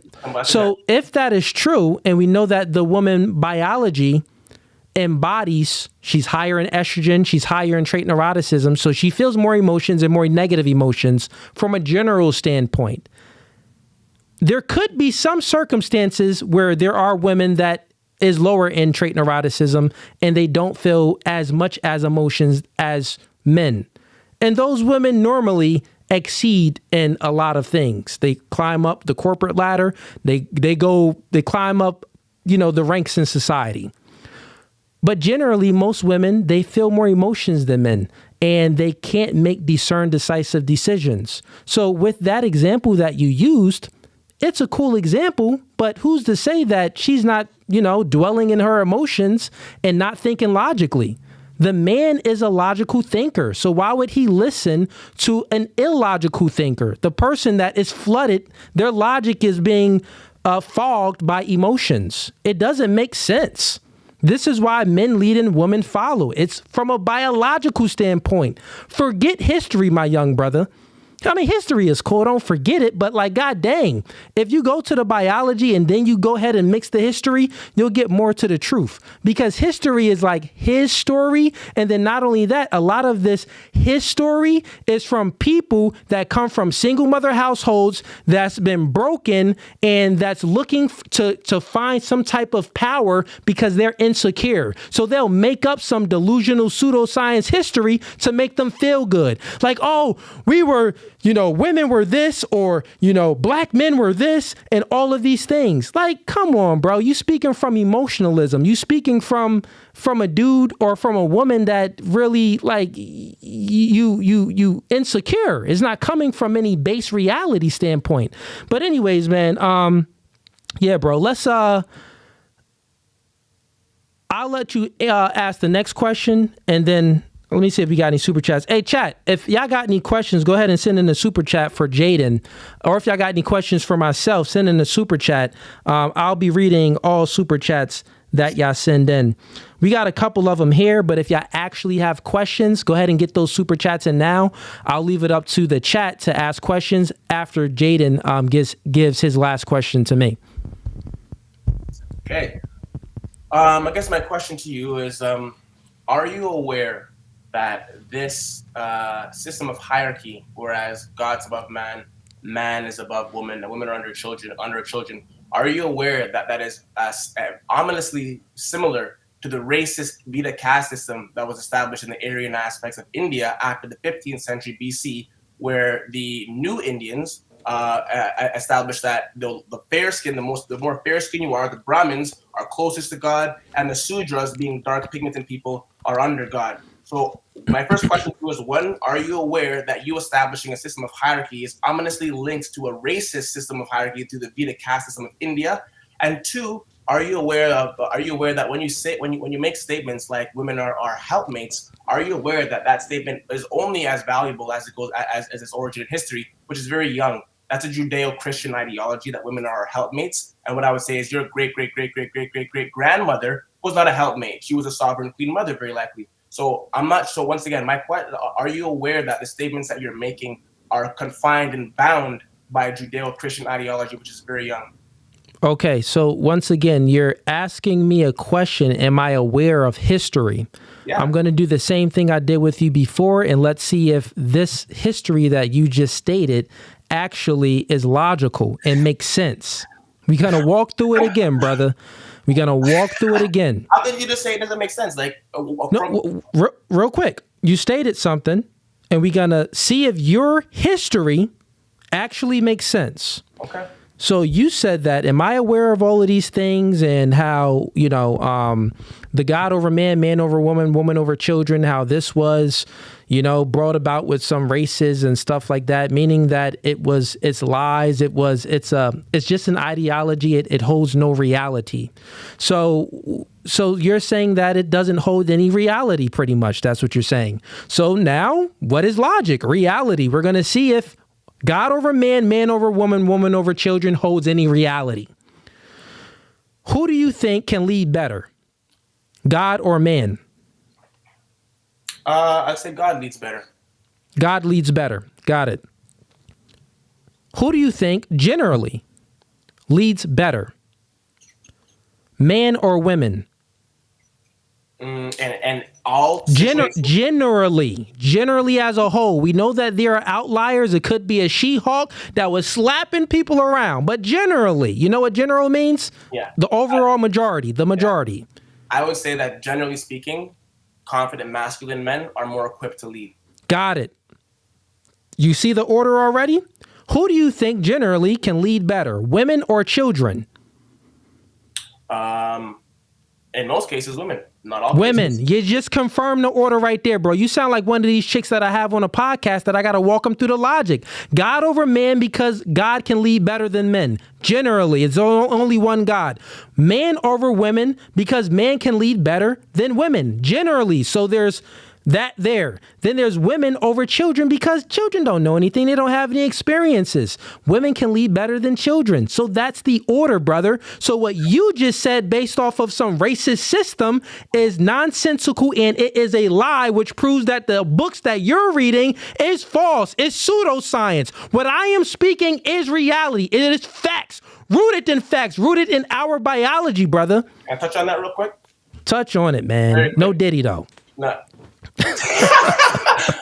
So what I can say is, like, when you say God over man, you're speaking, once again, with due respect, you're speaking from a Judeo-Christian ideology where God's a man, probably a man sitting on the chair and da-da-da. No, man. God is not bound by time, space, or matter. Okay, so God is let me ask you this. A higher power. When we talk about God, is there any place for a woman to be seated on that iconography as God or the Almighty One? In your opinion, does woman have a place in that icon? Wait, what do you repeat your question? I don't understand what you mean. When we're talking about God, when we're saying God over man, in your perspective, God means man, right? No, God doesn't mean man. So why is God not feminine? Why is God not equally masculine and feminine? Why is God over man mean that women are not there? Because I want to challenge that. Who said women are not there? I didn't say that. Well, you said God over man. So in God. So now my question to you is: you see this hierarchy up here, where God is, man and woman both in that circular box, or is masculine and feminine energy in that box, or is there only masculine energy? So yeah, when you're speaking about masculine. The question that you're asking, I have to break it down. Just try to keep it simple. Man is in that box of God. Is it man God or man woman God or woman God or what is it? Yeah, well, that's the thing. You're saying things that just isn't true to me. So I don't know what you're talking about. Okay, so I'll expound on what I mean. Okay, God isn't bound by time, space, or matter. If you're talking about the Abrahamic faith, you may be talking about Jesus, Muhammad, the prophets, stuff like that. We could say that, Jesus was the Spirit of God was in a human body. So that's Jesus. But when we're speaking about God, God isn't bound by time, space, or matter. So God isn't a man or a woman. God made us in his image, right? But he's not an actual man or a woman. I understand. The differences of masculine and femininity, I would say that to break that down even further, so generally, men embody masculine traits because their biology. They're higher in testosterone. Women are higher in estrogen, so they have more feminine traits. Men are more non-agreeable. Women are more agreeable. So masculine men, when they naturally embody their biological traits, it's called masculine. It's like a personality that they embody. When women embody their natural feminine traits, it's called femininity. And these two things come together, which is it's a union. It clicks well. A masculine man and a feminine woman, opposites attract. This is why those relationships work the best. Now, it doesn't mean that a man can't embody some feminine traits if he was raised in a single mother household, or if he was raised in a culture where it's more feminized. For sure, his biology is telling him to be more masculine, but which is nature is telling him to be more masculine, but nurture, which is his circumstances, how he was being raised, and what influenced him is telling him to be more feminine, and vice versa, meaning that a woman can embody some more feminine traits. So you're trying to say God here, does God have masculine and feminine traits? I would say that's nonsensical because the God that I believe in isn't bound by time, space, or matter. Human beings embody these things. I would say that what God's nature is, would be a little bit more different because man came from God. Man was here first, and then from man came the woman. So with that being said, can we really say that God actually embodies the femininity too? I would say this: men create.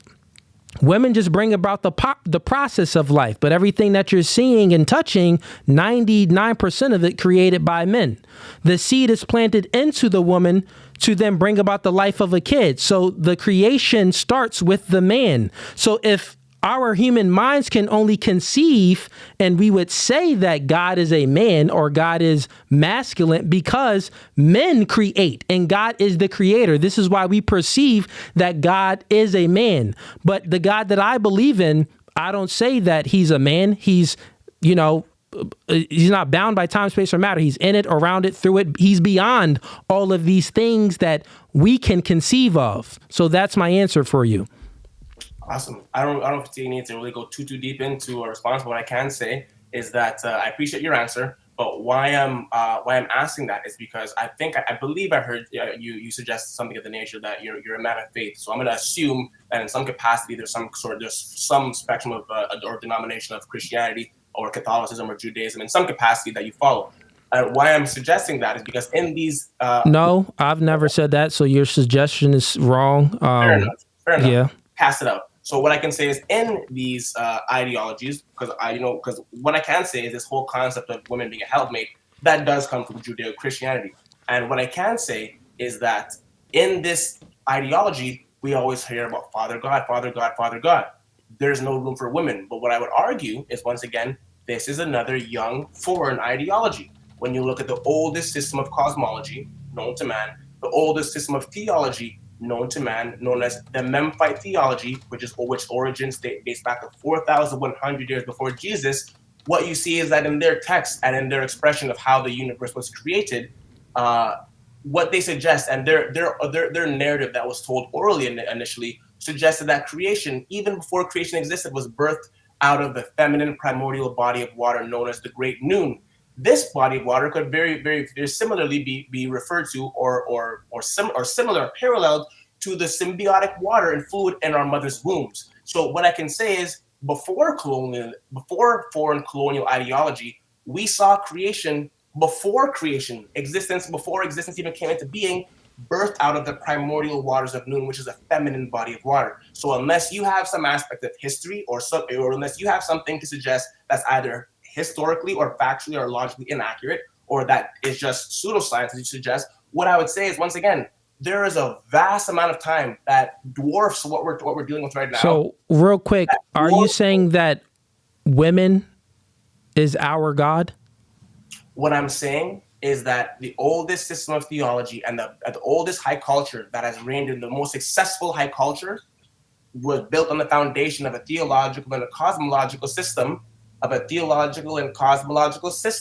which shows that before creation was created and before existence existed, all matter was born out of what's known as the primordial chaotic waters of infinite potentiality, the bottomless waters of Noon.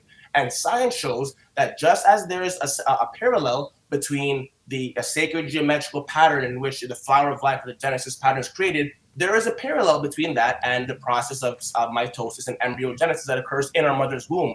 So what I'm trying to say is, when we talk about God, when we talk about this and this, I'm not hearing enough representation, and I think it's quite disingenuous, and I think we would be doing our daughters a disservice by not talking about this. How can we not talk about the parallels between creation and between how matter is created and how our children are born? So that's what I would say. Okay, man. I'll ask the question again. What you said, you're pretty much saying that God, right? The creation, how things were created, since women have this symbiotic fluid in them, and this symbiotic fluid was found historically in all creation, are you essentially saying that God is a woman?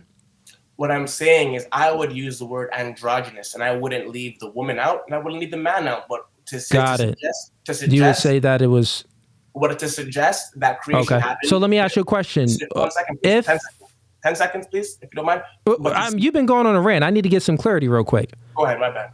Are you saying that androgynous, meaning that God is man and woman, so who did God create first, the man or the woman? I would argue the woman. Got it. So God created the woman first. Correct. And then from the woman came, how did the man come about? Very good question. So I can't factually give you a source to confirm what I'm saying, but this is a I'm theory. sure you can't. Yeah. But go ahead. This is a theory, and what the leading theory shows is that there is a process that, as of right now, the botanical world and the plant kingdom reenacts, and that process is what's known as parthenogenesis. Time out. Stop right there. I knew this where it was going because I debated other male feminists like you prior to it, that the debates went crazy viral. Parthenogenesis. This is the process of asexuality, meaning that you can bring about life without two counterparts. So parthenogenesis is, do you know currently that it's a small, rare case that it forms in humans currently today as tumors? You're asking me if I knew that? Did you know that? No, I didn't. Got it. So I want you to do that research. So parthenogenesis, this is what I'm trying to tell you. What you're speaking about, I've done research on. And what you're speaking about in parthenogenesis, that you're speaking pseudoscience. It's not real science. There's only a few things, chimpanzees and honey Cape bees or Cape honeybees are asexual, and then it's 5 different mammals, let's say, that actually can reproduce asexually without a male sex counterpart. So when it occurs in humans, the same parthenogenesis process, it creates tumors in the testicles for men, and it creates tumors in the vaginal of women. And it's a very, very rare scenario, like 0.1% of someone would, have the trait of parthenogenesis, and that tumor will build there. So what you're speaking about is pseudoscience, and it isn't true. So man didn't come from a woman. There's not anything on this planet that started with a womb first. Everything on this planet that we see has started with a seed first, and men hold that seed. Men, we hold that life form. Correct. You don't get no apple tree if you don't plant an apple seed. You don't get no orange tree unless you plant an orange seed. You don't get a male or a female unless that man plants his seed into a woman, because men even dictate the sex of the baby. Women don't dictate the sex of the baby. We got that in us. You got that in you, Jaden. That comes from you. So you talking about we'll be doing our daughters a disservice about not telling them things. What you will be telling them is the real disservice, because it's false. Our daughters and women need to know to respect men, because if you do not respect men, how you going to respect God? Got it. So what I can because say that's where it comes down from, which you have admitted to. That's the process of life. God over man, man over woman, woman over children. Once you try to once you did admit that. You're right. It's going to be a clip of this. I'll have my boy Steve clip it up where you'll look foolish, where you've admitted to that that's the order of life. Because I'm using logic and I'm testing you with logic instead of testing you with all of these books that you read, which is nonsensical. It doesn't add up to our biology, man. Okay. But listen, man, I'll leave you with your ending statement, because we got to go ahead and end the stream because we got a lot of super chats too. So real quick, I'll leave you with your ending statement. It could go on 4 minutes max. You could get it all out, whatever you want to say. But then after that, I'm going to go ahead and get to the super chats. Hey, chat, anyone that wants to send in a chat, Jaden, are you good to stay around for the super chats or no? Yeah, I can say okay. Jaden said he'll stay around for the super chat. So if you have any questions for Jaden, go ahead and send in the super chat. It could be $1, $5, $10, whatever you want. We'll get to the super chats. But go ahead, Jaden. The floor is yours. All right. Awesome. Thanks. The first thing that I want to say is I take pride in not associating myself with the word pseudoscience. Reason being is because anything that I say, as the scholars like Ivan Vance or Tima and Alexander von Wutenhauer suggested, shouldn't be said without 3 or 4 sources to back it up. And you don't see what's in front of me, but I got about 15 books and a lot of different pieces of antiquity to back up what I'm saying, but I'm not going to bore the chat with all that history. So what I can say is that, once again, it's very convenient to throw words like pseudoscience around when it's very clear you haven't looked into aspects of or enough aspects of anthropology and paleontology to know that the first record of human life and the first instance and glimpse of human life, if we want to talk about, who came first, comes out of Tanzania, which is one of the mountains of the moons in Kilimanjaro, as I said.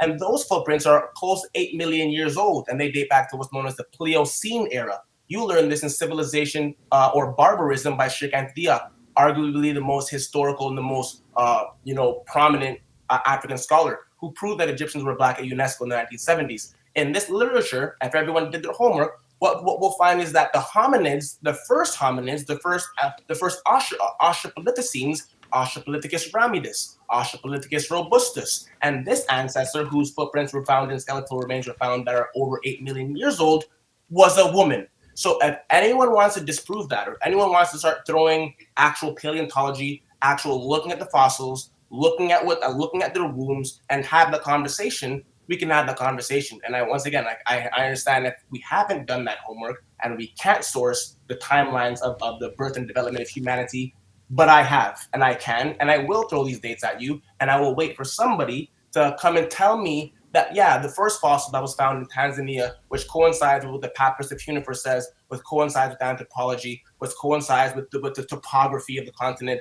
it all points to the fact that that skeleton, which is the oldest skeleton we found so far, we talk about pseudoscience, right?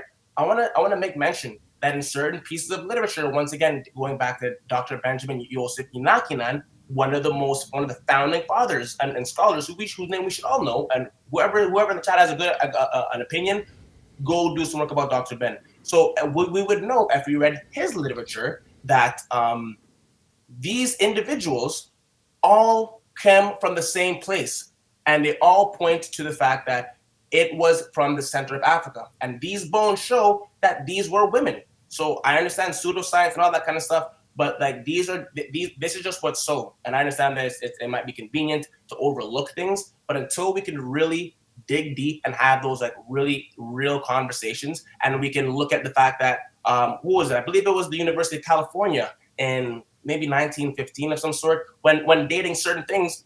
I'm not an expert on carbon dating, but what I can say is once you start dating things over 200 to 250,000 years, borderline ballpark, carbon dating method is no longer the most successful and accurate method. The bones that I'm talking about were dated via potassium argon method done by universities, not done by Hotep brothers and people who are talking pseudoscience. I've spent and I've dedicated an extraordinary and an immeasurable amount of time looking into these things. As it stands, I understand that everyone has opinions.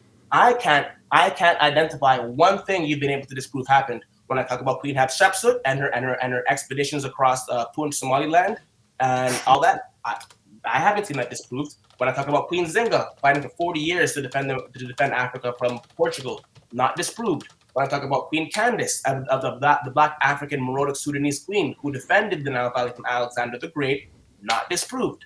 Or when I talk about Queen Taid, the mother of Akhenaten, not disproved. When I talk about Queen Amos Nefertari, 400 years before Abraham, not disproved. So I welcome everyone's opinions, but until someone can actually show me that I'm wrong without saying pseudoscience, we'll have to arrive at an impasse, and I'm happy to do so because this has been a privilege. Got it. All right, Jaden, thank you for your closing statement there, man. I'm going to just say my last closing statement, too. I disproved all of the things that you've just stated with mere knowledge and logic.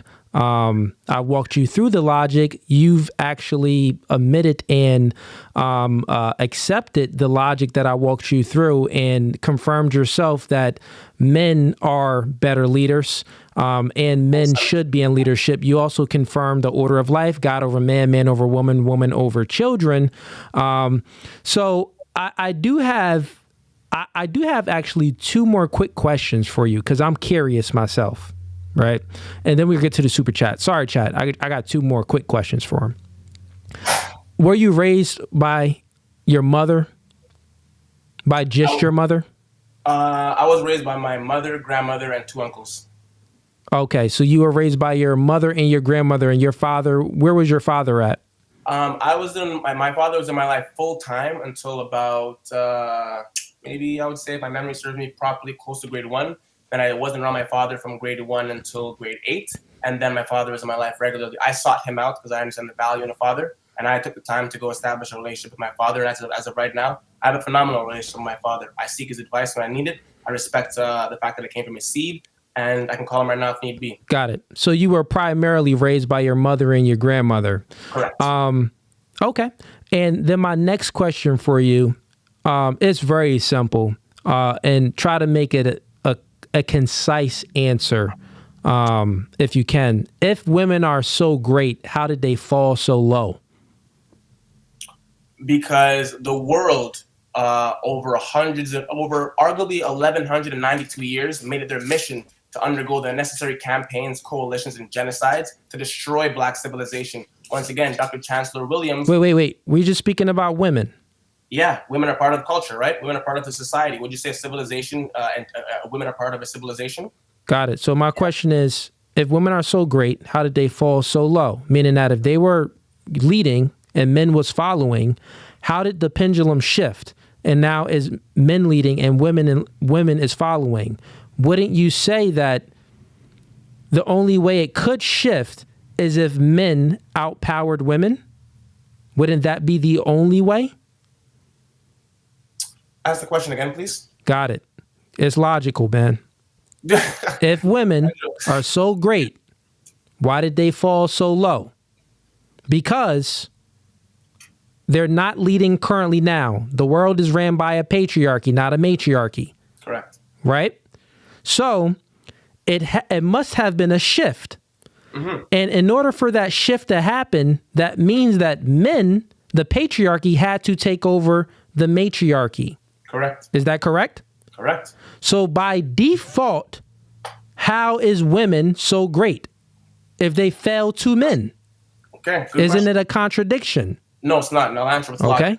Okay. So logically speaking, if I have a drywall here, 2x6 stud, sheetrock drywall, if I take the back of a spoon and I chip at it for a year, a month, I'm going to get through. And the same thing happened with the high culture of Kemet.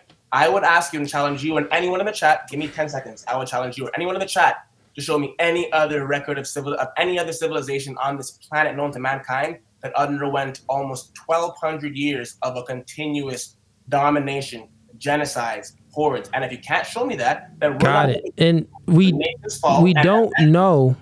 And that's the thing, Jaden, real quick, right? We don't have anything in history. We can't Google anything. Real quick, man. I mean, you're like the 7th person I've debated on this, right? I've done work, bro. So listen real quick, because I wanted to know if I was wrong or right. This is why I proved your point on parthenogenesis, that being false. You think I don't know these things? Yeah, I do know this, brother. My podcast is a pretty big platform. So with that being said, I got to know a little bit about something. I can't know nothing. So I've definitely done research. But anyways, I'll do my ending statement because the super chats is piling in, and everyone that has a question for myself or Jaden in regards to this topic, please send in a super chat. I'll get to them. My ending statement is brief. You've been obliterated in this debate. I deem myself as the winner of this debate, clearly. Also, I would say that men like myself is doing women and our daughters a big favor, not a disservice. We are doing them a service, not a disservice. By default, women want a man that can lead. By default, women are physically inferior to men, which means that by default, men need to be in a position to lead and protect women from nature and from themselves and also from the bad men. So my train of thought, people like me, we do women and daughters a service, not a disservice, because without a strong masculine man, the world would be taken over by weak men or by nature, storm, weather, animals, and things like that. Right now. That's our reality right now. Well, once again, this is my ending statement, and we'll get to things. But yeah, I would go ahead and end it there. So strong masculine leaders, they do the greatest service to women, children, and to other men, because there are a lot of cowards. There are a lot of men that are susceptible, just like women are susceptible to outside influences. You may need to check on that, Jaden. You're very susceptible to outside influences, meaning that you're looking and you're yearning for some type of thing or ideology to give you purpose. You already have the purpose right now in your nutsack and how your biology is, my brother. You have the purpose in you. You have the purpose. And the life isn't about, you have a very oppression versus oppressor mindset. Life doesn't work like that because the world doesn't owe us understanding. It's up to us to be perspicacious and understand the world ourselves. So the reality of life is competition versus competitor. You need to view yourself as a victor instead of viewing yourself as a victim. The only reason why you took on ideologies like this and information and you actually believe that is true, because you need some type of information to make your ego higher, to make you feel worthy, to give you some type of purpose. I'm telling you, you don't need that. It's in you. You were born with the purpose. You need to just understand who you are and act appropriately, bro. I'm telling you, man, it's in you, Jaden. I see you as a young brother and you're seeking truth. You're seeking it. But you're seeking it in ways because what the truth that you're getting, that's like you're letting certain things influence you because you're susceptible to it, because it's a void missing, because you didn't have your father around. Guess what, Jaden? I can relate to you, brother. My father wasn't around neither. He left me when I was 5. Luckily, I had 3 brothers. Luckily, I had uncles. I ain't have no grandmother or anything around like that. But luckily, I had God that walk me to the path of truth. You get what I'm saying? And I never did certain things. I was always a man. I was never a follower. I never smoked, drink, cuss. I don't do these things since the day I was born. I was always a leader. So it was just in me. Certain males just have it in them. You was a male that maybe didn't have it in you, but you can get it in you. I coached men on this. Dudes click the link in my bio all the time and I coached them on this. You're walking down a path that it's going to confuse you and manipulate you and cause confusion and destruction in your life. And you can have a better path. When you view the life in reality that life is competition, meaning that you're looking at the world oppressing you and the world oppress women and the world is trying to oppress black people. No, that's just the world. The world is a cruel world. There's evil people. There's bad people. So you need to be the best version you can be and compete. So they don't take over you. So they can't influence your mind and influence your kid's mind. It starts with you. You have everything in you, Jaden. That's my ending statement. We'll get to the super chats. All right, chat. All right, so we got Dark Magician nigga from South Africa. Oh, from the South, sends in $2. He sends in another $2. Appreciate that. He says, Game Changer. Game Changer says in $2. Dude, stole with the Zumunda fake history. Shout out my GF. Okay. Not sure what that means. That's dark magic. We got Jaquan Banks sends in $1. Appreciate that. We got the Game Changer against Jaden. How long did your mama breastfeed you? How long, Jaden? Don't know. Don't know. All right. We got There I Said It sends him $5. Does this brother believe in the witching religion or witches? Do you believe in witches? I would ask to define what a witch is. If we're talking about a person or I would assume a woman that is able to perform acts that can't be explained. Yeah, that's documented. And it's part of our culture. So, and I think that culture still exists in the Benin and the Togo regions of Africa. And anyone who's invested enough into the culture, I would recommend they'll look into that. I would also recommend, once again, reading Mami Wata and, learn some history, not pseudoscience. And yeah, so witches are a thing. All right. We got Trey sends him $5. If they erase history and gave false history, what makes Jaden history any more true? Does he know the kingdom of Mu or Inaki? What's different? The history that I'm speaking on Anunnaki. Yeah, I guess that's what it is. Anunnaki. Is that what you said? Yeah. Yep. Yeah.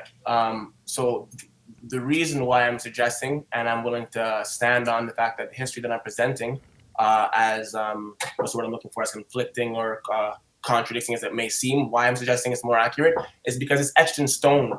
And if you go to the Nile Valley that I talked about, and you go to the Temple of Abydos, Temple of Abu Simbel, Temple of Edfu, Temple of Karnak and Luxor, you can go and look at these stories etched in stone. And the difference with these stories is you're not going to have 19 ecumenical council meetings to, remix and take information out like we do in, the New Testament with due respect. These things have been there for thousands of years. And when you follow the historical timeline and you follow what was happening, you can go and you read Medu Neter, or the hieroglyphics as the Greeks call them. You can do your own research. And another reason why I think it's more accurate is because it's not censored. It's not censored by the powers that be. They don't want you to know the true age of the Sphinx. So I invest my money and my time into reading unbiased, just tangible history that you can go look and touch and go and date yourself. That's Got it. Okay. And also, Jaden, if I could have you be a little bit more concise with your answers, because we got a lot of super chats coming in. I just want to give you I'll let you get that out, but next time if you go in, I'm going to cut you off so I can get to the next super chat. No problem. We got, it's over 9,000 sends in $2. Even science has failed to prove the Bible wrong. We got Team NV1 sends in $2. This guy don't have a clue on who God is. He a man. Okay. We got James Harrell sends in $5. Homie crazy as a white baby with okay. Homie crazy as a white baby with nigga feet. Shaking my head. Bro just said God created woman first. Okay. We got Akeem sends in $1. We got Life Lessons TV sends in $1. Appreciate the support, man. And anyone currently right now, we're going through the super chat. So anyone, we got a lot of people in here. If you want to go ahead and support the podcast or ask myself or Jaden a question, send in a super chat. We got Donald Banks sends in $5. I am from Das es Salaam, Tanzania, and this guy has a lot to learn. He was throwing in and mixing up a lot of old facts and new facts to justify his words. Okay. Any point on that, Jaden, or are you good? Let me get to the next one. Well, one, I would ask, it's very easy to say that. What did I mix up? Highlight it, identify it. Let's talk about it. That's my hashtag. Let's talk about it. Until people are willing to really get specific, everyone's welcome to their opinion. So got it. Okay, so Donald Banks, maybe send in another chat and elaborate on what you're saying. We got Thomas 33K sends in $2. He chose the bear. It's a wrap. Cooley, stay blessed. We got Hemi sends in $1. Appreciate the support. We got Jaquan Banks sends in $10. He says, King. He said, King, you are the GOAT, Cooley. Ask what is his preference, and if women had an intuition, why women can't have the same intuition to tell if they man is happy or not. Okay, that's a question for you. So if women have intuition, why can't they tell if their man is happy or not? So I assume by what my preference is, he's asking my sexual status. Comical, ridiculous, but I'll answer for the viewers. I'm a father of 2 beautiful children. I'm as heterosexual as it gets. And being that I stand on pre-colonial African culture, I don't believe respectfully in homosexuality, and I don't even entertain the notion of that. As we speak, I'm being blessed and graced with the presence of my divine woman, so I'm good. So thanks for your inquiry, but I'm doing well. Thank you very much. Blessings to you, your lady, and your kids, man. We got Hemi Nelly sends in $2. What's your views on women in the Viking era? You want to go ahead and elaborate on that real quick? What I would say is that the women in the Viking era come post 1500, which is post. So what I can say is this: history shows that after the last glacial epoch, known as the Warm-Eocene glaciation, a civilization of people that were trapped behind an ice wall just around Italy or whatever, were freed from that ice wall. we have to imagine what people that were subjected to 100,000 years plus of those kind of situations underwent.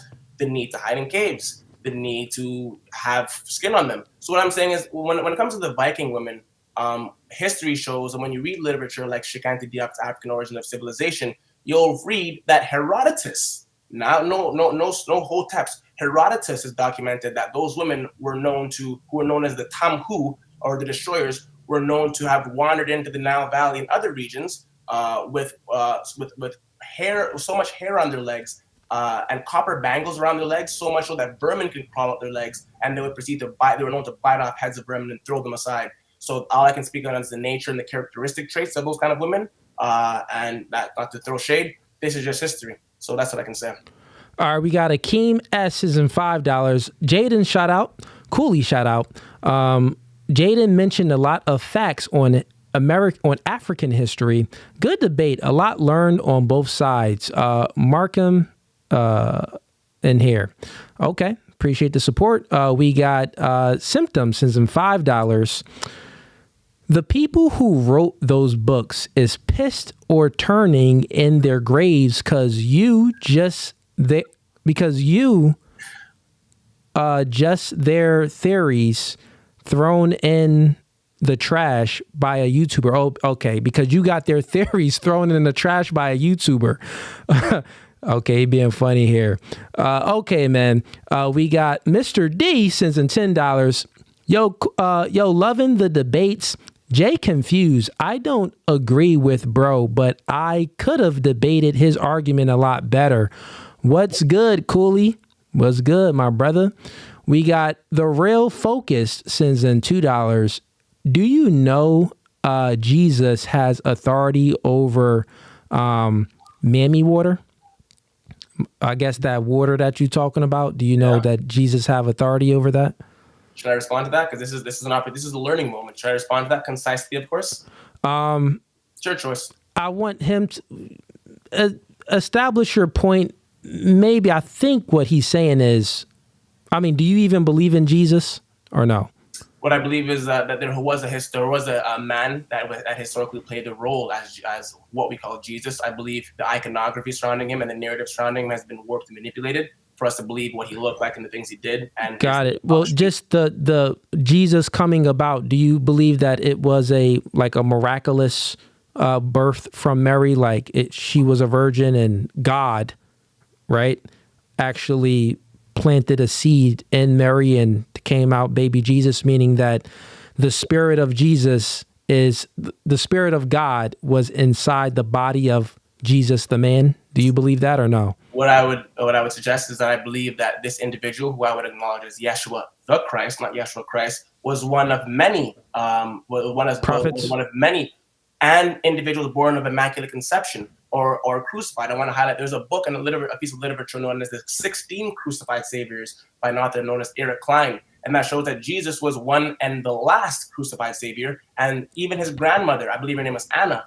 Mary's mother, was also born by means of immaculate conception. Now, the problem is you're not going to read that in the New Testament because the Acts of, the Council of Nicaea saw to it that these lost books of Bible, and in this case, the book of Mary and the genealogy of Mary was taken out. So many got it. So you're saying that, yeah, that's what I was thinking. Like, we don't really got to answer that question because your views on it is different. It's historical. It's historical. Then, the common. Well, view, yeah. We just believe different things, man. Like, I don't believe in the Trinity. Like the concept, the Trinity wasn't even in the Bible, but that word, the Trinity, and what it means, I don't believe in that. It's very simple. A lot of people try to argue it, but it's very easy. I mean, if I have a computer and I create the computer, I could go in a computer and move stuff around. It's the same thing with God. It's like there's no three personalities, just this one God, and it's the spirit. Most people don't understand spirit or souls and stuff like that. So what you're speaking about, yeah, it's different than my beliefs and different than I even think his beliefs were too. But anyways, we got Versace Nelson's and $20. Appreciate the support. Women is God, yet men has created everything. That is facts. If women is God, then, Why do men create everything? We got Life Lesson TV sends in $5. Why do you have hair extensions and 2 buns in your hair if you're straight? The last time I cut my hair was September of 2014. This is all my real hair. Real hair. Yeah, people are insecure. That's one thing. But these are my locks. So I give thanks. Last time I cut my hair was 2014. Respect. All right, man. We got Lako sends in $2. Do you think all women deserve chivalry? I guess that's a question for you. Do you think, all women deserve chivalry? I feel like human beings deserve respect unbiasedly and or until they've done something to not earn it. I don't think that a woman, just because she's a woman, deserves respect. If a woman isn't acting in a high class or high value manner, I'm not going to identify her as a queen. I probably have other choice words for her. But at the base nature, I think that unless a woman has done something to lower her social status or her quality, I don't think we have any reason. And it's quite disrespectful and unfortunate if we're casting opinions about them based on the fact that she's a woman, especially if they're negative. Got it. So here's a question for you then. If you said women was created first from God and women created men, meaning that there was God, then God created woman, and then from the woman came a man, chivalry is acts in a sense where things aren't equal. So the reason why chivalry even came about is because from our biological differences, we're not equal, meaning that the man is superior. So he's opening up the door for the woman. He's, nice, kind gestures and things like that to the woman. He's being chivalrous, taking her out on dates, wanting to show her a good experience. Why isn't it the opposite way around if women came first? Because if women was here first, wouldn't it be the woman has to be chivalrous to a man? Meaning that, well, I'm superior. I'm the better leader. I was here first. Let me go ahead and, do things for you to show, because it's unequal. So there's a contradiction right there. If you believe that men should be chivalrous to, well, it is a contradiction. I'll answer. Well, okay, go ahead and answer. So you were using the word chivalrous. I would use the word reverence and deep reverence. The reason why I'm going to open the door for my woman is because I revere and respect her, not because I'm better than her. The reason why I'll allow her to kick her foot up on me and I'll give her a foot rub is because I respect the fact that she's a woman and a mother and she does an extraordinary amount of things. But okay, got it. Stop right there. The substance that's in the respect. Like, you're doing these things because you respect her, but the substance that's in there, if you peel back the layer, is because you know that you are, even in appreciation, you know that you are above the woman. So you are doing things just like a kid. You do things for your kid because you know that you are above your kid as a parent. Let me finish. Listen to the logic, right?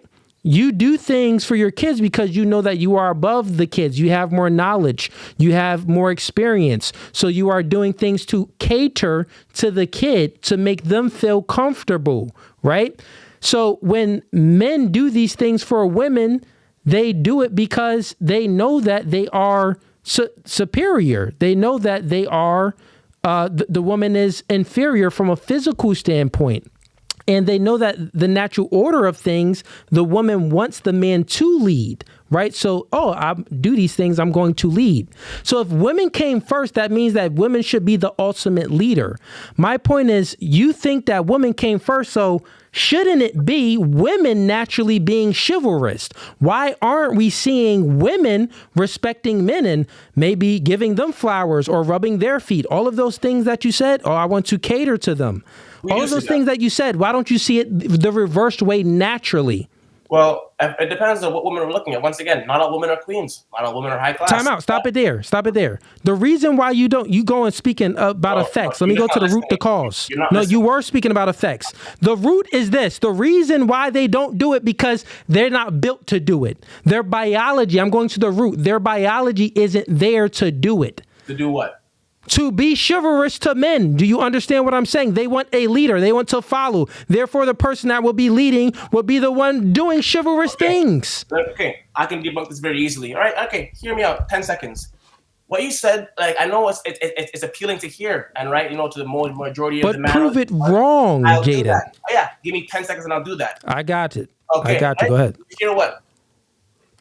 I see women leading. I see women being quote unquote chivalrous. My woman is a leader. My woman, you want to, for example, I have this thing that, I spoke about a book. Your woman leads the relationship? No, but she demonstrates qualities of leadership that I welcome and I totally admire. Fine. Who leads the relationship? You or your woman? I'm not answering that question. No. Who leads the relationship? You or your woman? In most cases, I'm going to be leading. She grants me the privilege and the opportunity to lead because she respects my leadership. However, got it. So you're proving my point by saying that you are the leader in your relationship. I need you to hear me out for 10 seconds, okay?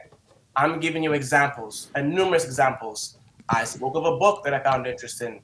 Within 2 days, she demonstrated extraordinary leadership, sought the book out, invested into it, and acquired it because she understands the value that it holds in my life. If you're going to suggest she's not doing leadership, she's being a helpmate. You're confusing words. You're confusing leadership and helpmate, just like you wanted to say that women aren't a helpmate to a man. No, women are a helpmate. Women are there to listen, to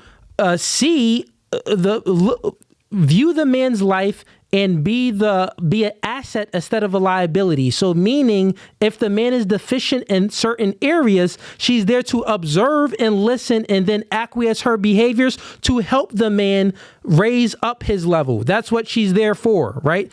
That's what she's there to help me. So your example, what you just gave wasn't, you said that, you were lacking on this or you needed this part. And then your woman seeing that you needed it. So then she helped you. She didn't lead you. She just helped you, bro. No, what she did, if you ask me, helping me would be, babe, I heard you talk about this. Do you want me to XYZ? Leadership is saying, nah, I heard something. I'm going to act on it. That's initiative. That's proactive. And once again, if we're just going to suggest, it's very easy to say that leadership can't be associated with that behavior, but that would also be your opinion because I would beg to differ. That's very simple. That's just being proactive.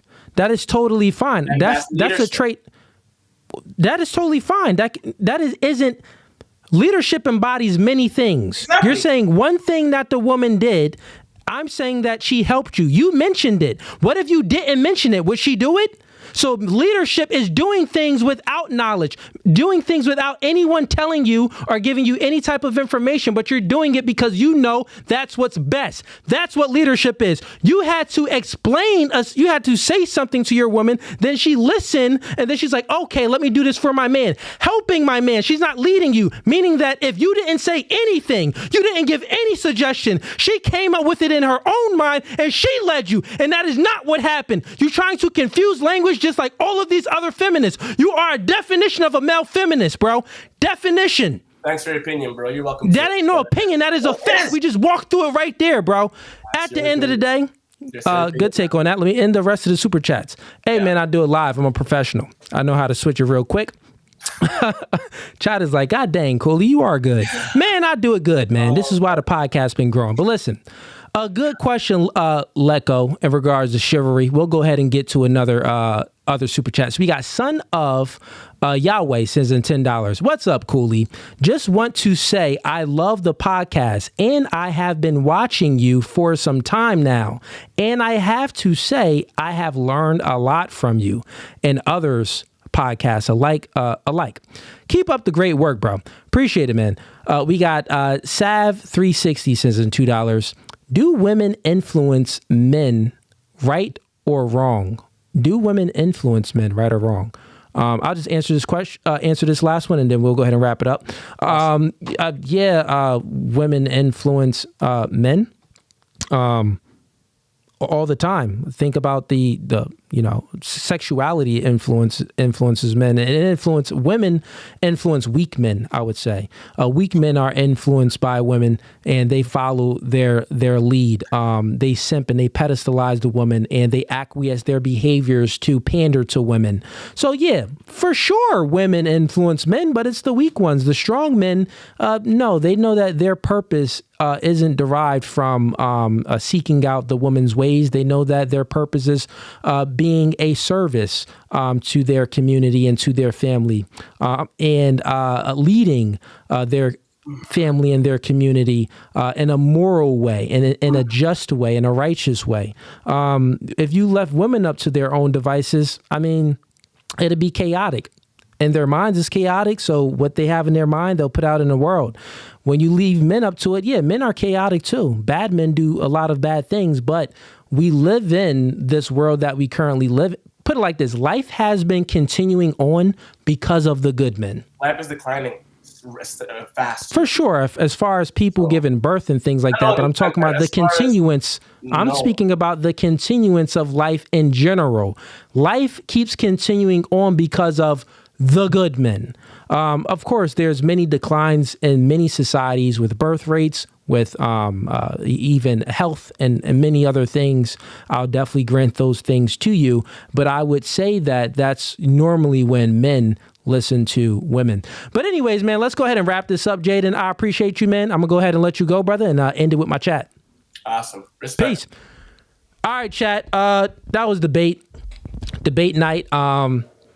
Monday is unusual for me to do debates, but he went ahead and reached out to my team and we made it happen. I do have a debate scheduled for Wednesday, another woke student from the Jubilee podcast that debated Charlie Kirk.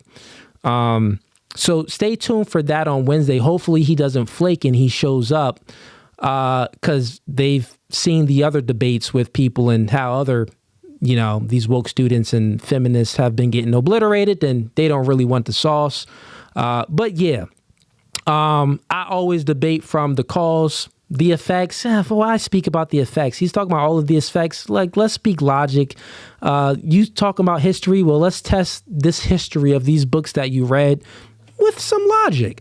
And if it's not lodging, then, them books you're reading is false, bro. They're wrong. They're incompatible with reality. But anyways, chat, without further ado, do I have any other super chats that came in? Oh yeah, I got one more. Get to it. James Harrow sends in $2 again. He says, are men the protectors / providers of women?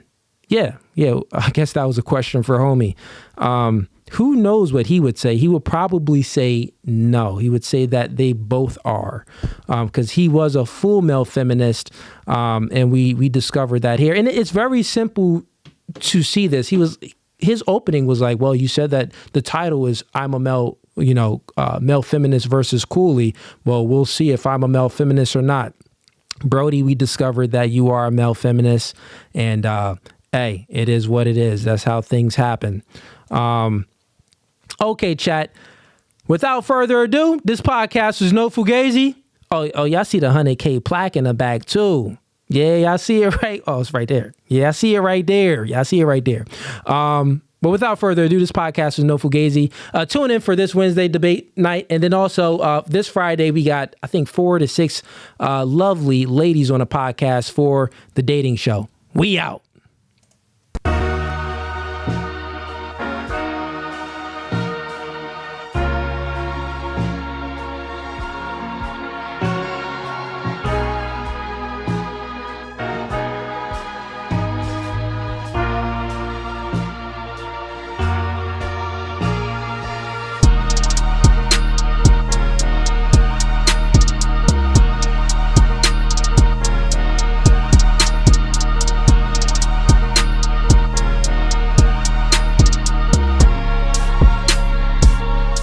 Gabby, oh, you done. And you want to leave too? This is how our relationship goes.